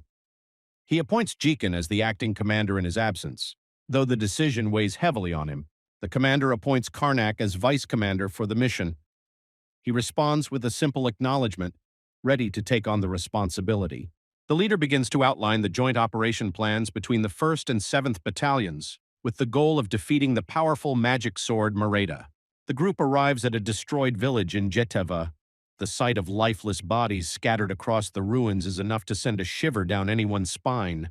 They learn that while many villagers were slain by the cursed sword, a few survivors managed to escape. They are now under protection at the Shaisha Temple. The commander expresses relief that the survivors managed to escape, even though the demonic sword was after them. At least it couldn't catch everyone. Jicken asks if the magic sword has been successfully traced. The response is affirmative as they've located its exact position. Miri, the goddess of fire and battle, and Milia, the goddess of sun, report that the traces left by the demonic sword lead deep into the forest, indicating its path. They are heading into the forest. Under the demonic sword's influence, she's not thinking clearly. Karnak is confident that her disoriented state will leave clear traces behind, making it easier to track her. Finding her is the easy part. The real challenge lies ahead. With the demonic sword rivaling a purple knight, Sarathi isn't sure she can handle it. He'll know once he faces it. The group discovers the intense energy trail left by the demonic sword. The unmistakable scent of death fills the air, confirming they're on the right track. The demonic sword grows stronger with each drop of blood it takes, so everyone must be extra cautious. No one can afford to get hurt. Barros is tasked with leading the team to cast a net and overwhelm the demonic sword. He acknowledges the command and prepares to carry it out. The team is ordered to follow the leader to the designated location where they will head to the front line to confront the demonic sword. They're told to remain on standby while reconnaissance is in progress. Should a gap appear in the trap, they will step in to assist immediately. Since it's their first time working together, they agree that taking cautious steps is the best course of action. The leader trusts them with the task ahead. The group encounters their target, who is now sitting defenseless. One of them suggests setting up an ambush, considering it a possible tactic for catching her off guard. A fierce burst of flames erupts, showcasing the immense power of a 7th circle mage. The strength of the fire leaves everyone in awe of its overwhelming intensity. The target grins eerily as she effortlessly counters the attack, causing disbelief. The team is left stunned by her unexpected ability to turn the tables. The battle intensifies as the demonic sword counters every attack with ease. They struggle to keep up with its movements, as Harris is urged to track its every motion. With a powerful command, the ice spears are summoned to strike down the enemy, the chilling authority of the king who controls winter energy becoming evident. The fight intensifies as Mereda counters the attacks with her monstrous power. But with her movements sealed, the team considers launching an all-out offensive. The commander urgently calls for Karnak to join them, seeking his expertise in the heat of battle as they prepare for the next phase of the fight. Karnak and Sarathi prepare for the next strike, their weapons glowing as they join forces to face the incoming danger. The demonic sword's influence is fully evident as the target laughs maniacally, her mind consumed. The team prepares to seize the moment and capture her while she's vulnerable. The commander calls all mages, including Karnak, to take action as they prepare for the final confrontation.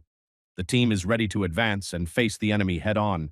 He channels his magic, invoking the powerful spell to summon the forces of nature.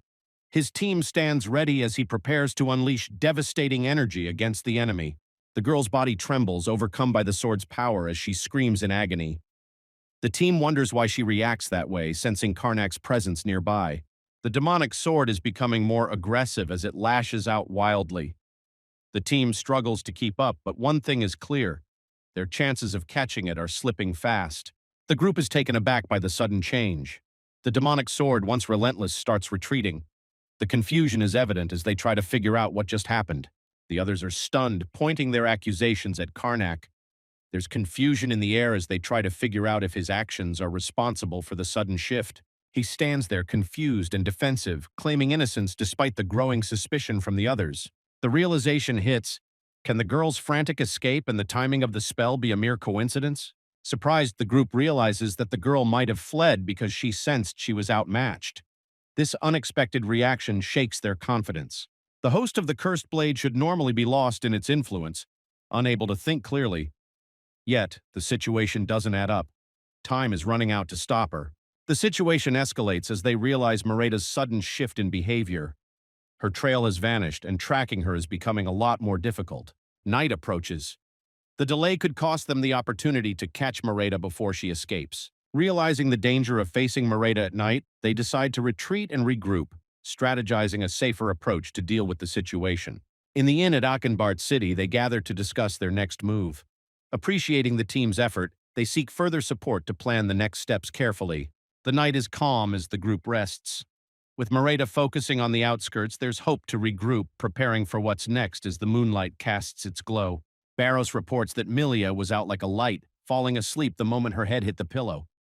Exhaustion from the day's events took its toll on her. Karnak denies any involvement, but his confused expression only raises suspicions. Meanwhile, Sarathi can't shake the feeling that something's off. Was it all a coincidence? The group exchanges looks while the mage expresses their own surprise at the situation. The conversation shifts as a bizarre suggestion is made. The idea that the demonic sword might have reacted to the corrupted soul leaves everyone confused and speechless. Barros suggests that Merida wouldn't be frightened at all right now. He joked that maybe she would only be scared if he were still the Death King. The group grows more intense as the young master insists there's no way Merida could have seen into his past. The group remains uncertain, but hunger takes priority. Sarcastic as always, they decide to eat first, leaving the mystery for later. The duo, content after their hearty meal, chat casually about heading back to rest. They plan to gather their strength for the busy day ahead. The two warriors walk through the quiet streets, contemplating recent events. One can't help but wonder about the demonic sword's strange behavior. The other recalls Commander Karnak's odd actions. They continue their conversation, noticing Karnak and his companion pause, communicating without words. One wonders aloud, intrigued by their mysterious telepathic exchange. The warriors stop, their attention drawn to a dark figure in the distance. The eerie silhouette stirs a sense of unease, and one of them recognizes it with shock. It's Merida. They are startled, realizing Merida shouldn't be here. Frustration builds as they notice they aren't fully equipped for this unexpected confrontation. Panic starts to set in. One urges the other to report this to Commander, but Merida's eerie smile hints at something much worse to come. The team gathers outside, shock evident as they realize two of their own were attacked overnight. The situation grows more dire and the urgency to act increases. The situation grows darker as the group examines the lifeless bodies. The blood is drained, just like Merida's previous victims. There's no question, she's behind this. The group is shocked as they process the impossible. Merida managed to walk through the center of town unnoticed. One of them questions how there was no sign of dark energy. The tension rises as Mary admits she sensed nothing the previous night. Milia adds that they were too tired to notice anything unusual. Barros is shocked, revealing that even the Death King couldn't sense the presence of necromantic energy. The group investigates the area, finding no traces of dark energy. They theorize that Merida may have drained the blood from the victims without leaving a trace.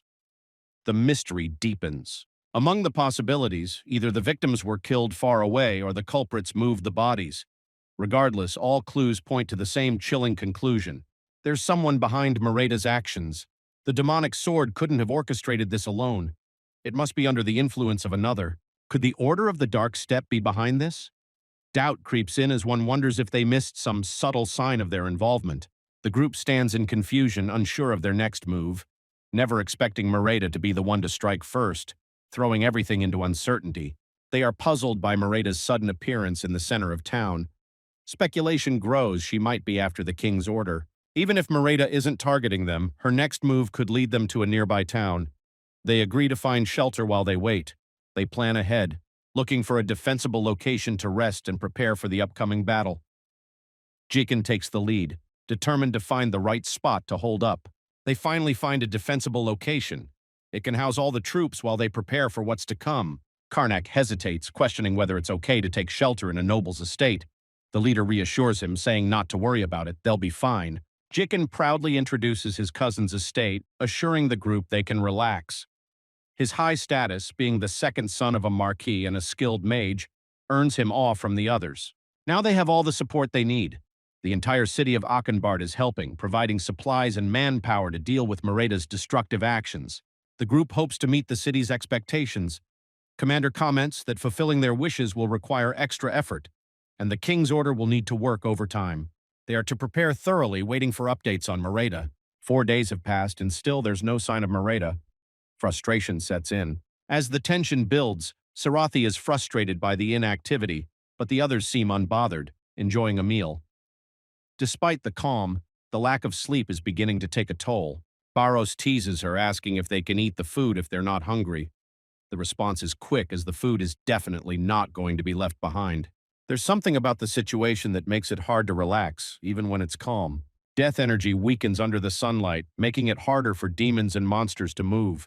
The group agrees they just need to remain vigilant during the night. The cultists might be using the demonic sword as a cover for their attacks. But why could they need the complexity of such a scheme? Barros exclaims in disbelief as a fiery explosion erupts outside. The unexpected event shifts their focus back to the immediate danger. An explosion rips through the area, causing chaos. The soldiers quickly take action, scrambling to position themselves. One of them spots something in the distance, confirming the target. They quickly recognize the weapon, realizing the gravity of the situation. The demon sword Merida is here. How it's possible for the weapon to be at full strength in the middle of the day.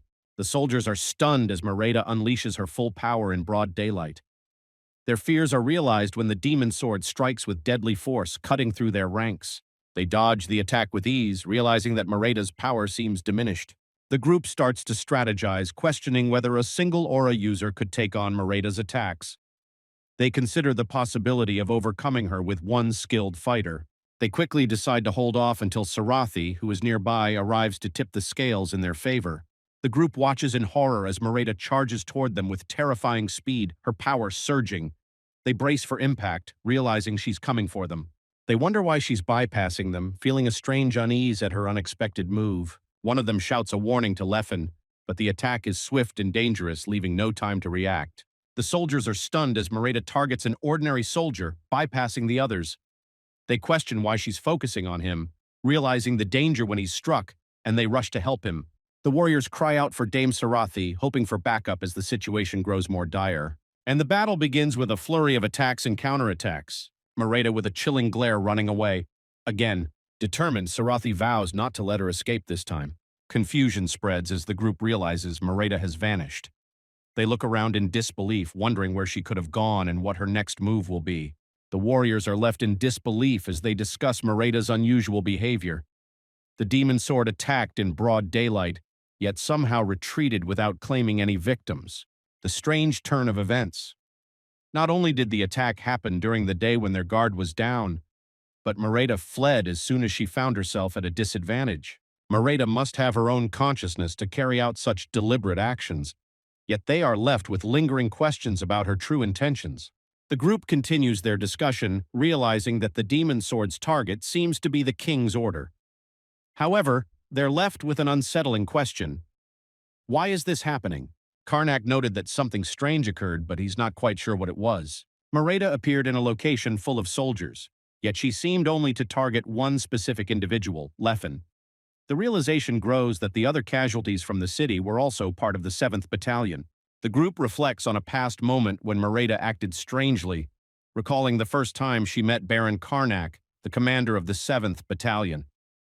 They now wonder what the connection is between the demon sword and the 7th Battalion. Merida is specifically targeting their battalion.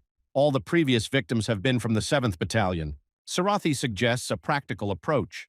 Rather than speculate, they can confirm their suspicions by reorganizing the sleeping quarters to monitor any unusual activity firsthand. The strategy is set. They will position the 1st Battalion on the outskirts, with the 7th Battalion in the center. Afterward, Leffen, the target, will be placed in the deepest part of their camp. The group agrees to leave the plan in place for now, waiting for Merida to make her next move. Once she attacks again, they hope to gather more information and find a clue to her strategy. Leffen grows more anxious as he questions why the demon sword is targeting him. Sitting alone in his room, he can't shake the unease, wondering what he did to attract such attention. Merida will likely attack again, as she already tried once. Whether it's night or day, they will remain on alert without choice. What if everything's just a big misunderstanding? Maybe the whole situation is just coincidence, and there's more to this than meets the eye, Leffen hopes. Unbelievable. It's already here. Leffen's presence seems to have triggered this madness. Luckily, reinforcements are ready for action. The chaos escalates as the blood-red energy slices through the room, while the team splits up for a dangerous confrontation. The demon sword Merida attempts to flee, but they won't let it escape that easily. The battle rages on as it tries to retreat under their relentless pursuit. Sarathi is determined to catch it this time, pushing forward with full force. The situation grows dire as it lashes out.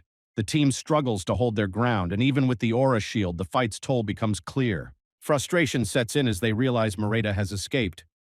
However, they've gained some clarity. At least now they manage to confirm their suspicions. The truth is clear now. Its focus is solely on Leffen. They must run one more test to be absolutely sure of its intentions. They discuss the risky plan to erase Leffen's presence. If it works, Moreta won't be able to track him, but it's a dangerous gamble they're willing to take. The King's Order analyzes Moreta's behavior during the second attack. It's clear she didn't see Leffen.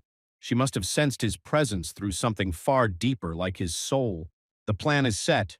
Though cramped, Sarathi reassures Leffen that this temporary measure will offer greater safety in the long run. He can't help but complain as he's stuck in his cramped cell. Despite the safety, it's hard not to feel like a prisoner in this situation. The warriors discuss Leffen's confinement in that room for quite a while. Harris tries to lighten the mood with a small joke about being thankful Moreta isn't after him. Still, it's clear he's exhausted from the whole ordeal. Suddenly, chaos erupts once again. The room trembles as something powerful strikes, throwing everyone into a state of alarm and confusion. Its attack was expected elsewhere, but now it seems to be targeting them. And as if things weren't bad enough, she appears with a malicious grin. The battle rages on as the demon sword changes direction, relentlessly targeting the team. Froz can barely react as it moves faster than he expected, and now it's closing in. The attack intensifies as Moreta's power pushes back everyone in the room. The plan is clear. Take it down first before the sword can do more damage. Its attack vanishes just as quickly as it appeared, leaving everyone stunned. Its speed is unnerving. How could it disappear so fast? They realize that the attack wasn't random. Moreta is targeting the 7th Battalion members again. This marks the 4th time, and it's no longer a coincidence. Something bigger is at play. Karnak admits he's in the dark about the situation. But one of the team members steps forward with a potentially crazy idea. There's a chance it could be the solution they need. Frost hesitates before suggesting a theory. Though unsure, the team is willing to hear him out. After all, they don't have any better ideas at the moment. He raises an intriguing theory. Could the order of the attacks be tied to how close the targets are to Karnak? The team listens closely, trying to make sense of this new angle. The theory starts to make sense. Moreta's actions are aligned with the proximity of the team members during the confrontation. The order of attacks might not be random after all. After considering the theory, the team starts to see the logic behind it. Even though it's a strange coincidence, it's hard to ignore the pattern emerging. Frost sheepishly admits the idea might be far-fetched, but it was a desperate attempt to make sense of the strange events. The team is divided, but they're willing to test the idea. They agree to find the next person closest to Karnak, starting with Frost, and see if the pattern holds. Jikin agrees for the test, planning to use the magic circle to confirm their suspicions. However, he warns not to inform Frost just yet, as they still need to be certain. The theory proves true as the demon sword targets again, confirming the pattern. Karnak, shocked by the sudden attack, begins to question his own connection to this chaotic series of events. Despite not understanding Moreta's motives, the team is now certain that its actions follow a distinct pattern. With this knowledge, they can plan to restrict Sword's movements and gain the upper hand. The plan is in motion. With the information they now have, they'll set a trap using the battalion members to lure Moreta. Once that's in place, capturing it should be straightforward. Next step, moving the operation to a less crowded area will make tracking the enemy easier, preventing it from vanishing in the city's maze. Commander strategizes, suggesting that an open field with a clear view of the surroundings would be the ideal spot. They plan to set up camp there and wait for Moreta to make her move. The team receives their orders. Everything must be prepared for departure by the end of the day. They're ready to move forward with the plan and face whatever comes next. They gathered in the open field, clearly surprised by the sudden change in location.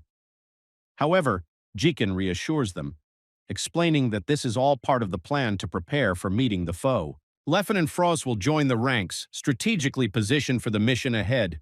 Everything is falling into place. The trap is set at the ravine, ready to catch Moreta. Once it appears, the mages will use magic circles to erase their presence, drawing her straight into the trap. Jikin outlines the plan. Their goal is clear, to lure the demonic sword and save the possessed girl. The focus must remain on destroying the sword without harming her directly. One of the team members hesitantly interrupts Commander. suggesting it might be easier to defeat the host, the little girl, rather than focusing on the sword. He acknowledges the difficulty of the situation, as lives are at risk. However, the leader stresses that they are the king's order and should do everything they can to save every life, including the girls. The Karnak's team exchanges a light-hearted moment, with one member teasing another about feeling a sense of duty. Meanwhile, the practical concerns about harming the host surface, knowing the complications if she becomes undead. The team settles into position, preparing for Mareda's arrival. The camp is set and they remain vigilant, knowing the moment of truth is nearing. The quiet sunset contrasts with the tension in the air. They are waiting anxiously for Mareda's appearance. It shouldn't be much longer. She's been attacking them every day after all. It finally appears. The time has come for the team to act as the girl under its control unleashes a terrifying attack. The command is given to prepare for combat. Jikin leads the charge, shouting orders as the team moves into position. Leffen got the order to follow the leader. Barros gives a stern warning to the warriors, emphasizing their critical role as the first line of defense. He reminds them to stay vigilant and not let the demonic sword steal their blood. The command to focus on defense and wear down Mareda by making her waste her energy is given. The team charges forward, determined to hold their ground and execute the plan. The demon sword attacks relentlessly, but the king's order holds their ground, working to push it towards the trap. Barros instructs them to maintain their positions and not let it escape, steering the foe into their target area. The team fights valiantly, but Mareda grows more powerful with each attack. The sun sets. Fighting in the dark will make things far more dangerous. They should focus on the foe's blind spots as the sun goes down. The battle intensifies as the demonic sword strikes again. The king's order holds their positions, knowing that the enemy is heading toward the target. The attack comes fast, time to strike back. Camilla and Wester prepare for the counter. The mages chant in unison, summoning a storm of lightning. Their combined power materializes. The blast of lightning strikes down, engulfing it in a furious storm. It struggles to maintain control while her enemies watch, satisfied their task is done. The mages sprint away, their mission done. But as she suffers from the last attack, the pressure builds. Now it's weak from the last attack. Treve observes in surprise, noting Barros's precise timing. He wonders how the young fighter moves with such skill.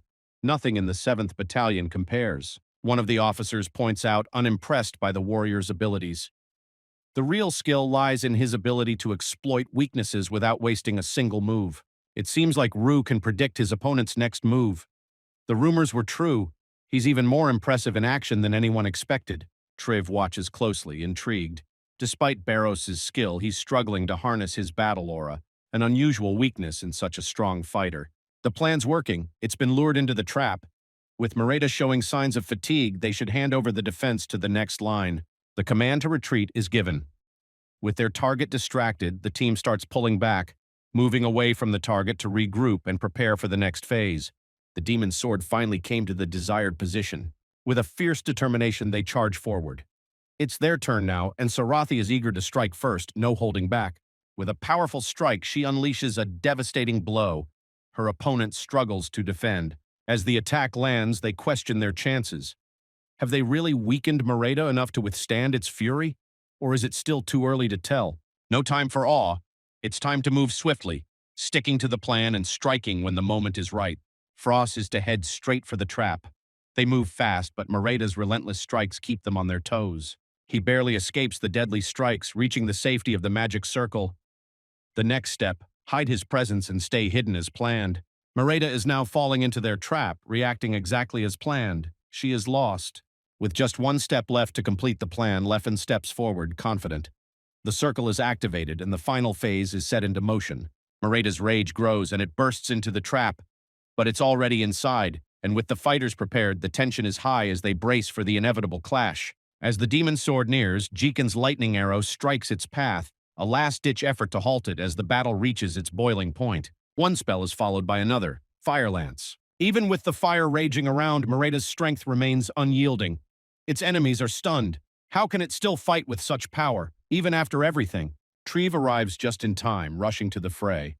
The battle reaches its peak. This is it, the final confrontation. The creature of darkness attempts to escape. The tension heightens. The spell is nearly finished, but time is running out. The mage urges the team to hold Mareda off just a moment longer. Victory depends on it. It taunts foes, but its movements are becoming more erratic. As the team closes in, they prepare for the final blow. This ends now. Karnak is shocked as he sees the demon sword trying to escape, letting it notice him, just as it was planned. It's going back with even more determination. The mage breathes a sigh of relief, proud of his foresight. The crystal's power is working. Soon the trap will close and his enemy will be contained. The crystal labyrinth activates, trapping Merida within its walls. Its cries echo as the magic takes hold. It's working. The demon sword's finally contained. They believe they've trapped this dark force, but the struggle isn't over. The others look to Karnak, ready to finish it. He's the key to ending it all. The mage channels his power, summoning the chain of arcane force. The chains whip around, but the ground beneath falters. Baron Karnak curses. Merida fights back with all its strength, and the trap isn't holding. They are shattered. What's next? Karnak, anticipating this moment, calls upon the spirit of the earth. As the ground rumbles, his spell begins to take form, ready to counter the evil. The sight of multiple golems in action stuns everyone. Jikin realizes the depth of the Baron's power. He'd heard rumors, but this is far beyond what he imagined. The ground shakes as his stone servants move forward, ready to crush any opposition in their path. The golems strike with devastating force, the chains ensnaring Merida. The moment of truth has come. Sarathi rushes forward, ready to finish it. Jikin channels the full power of the crystal, commanding it to subdue the foe. A blinding burst of light erupts as the magic closes in, sealing its fate. Merida starts to calm and the team moves in. The chains bind the girl, but the tension remains. They check for injuries. She's unharmed for now. The plan is a success, and they breathe a sigh of relief. The mission seems nearly complete, but something feels off. The team waits for the priest to seal away the demon's sword, but unease lingers. Is there something odd about this? Despite the fierce battle, the poor thing seems unharmed, but something isn't right. The team wonders, did the demon's sword leave a mark on her even if she looks fine? Girl's eyes snap open, a sudden shock coursing through her. Something within her is awakening, and the team begins to realize the danger is far from over. A demonic appearance and equally terrifying voice. She can't be anything else than a purple knight, and the girl disappeared. Nobody even noticed how it occurred. The team is caught off guard. She's moving faster than they can react. Panic sets in as the girl charges with unnatural speed. But what does she murmur? Which human and who from what should be protected? Suspicion and confusion fill Sarathi's eyes when she is called a servant and hears the order to kill. Does this child know something she's not supposed to? But even in her rage, a question echoes in Sarathi's head. Why is she the target of this intense fury? Karnak, in sheer confusion, is thrown into turmoil by the sight of that scene. Everybody remains uncertain of the situation. She, now consumed by fury, howls Karnak's name in rage, her body crackling with power. This sudden burst of energy catches his attention, who's stunned. She seems to have recognized him, but how?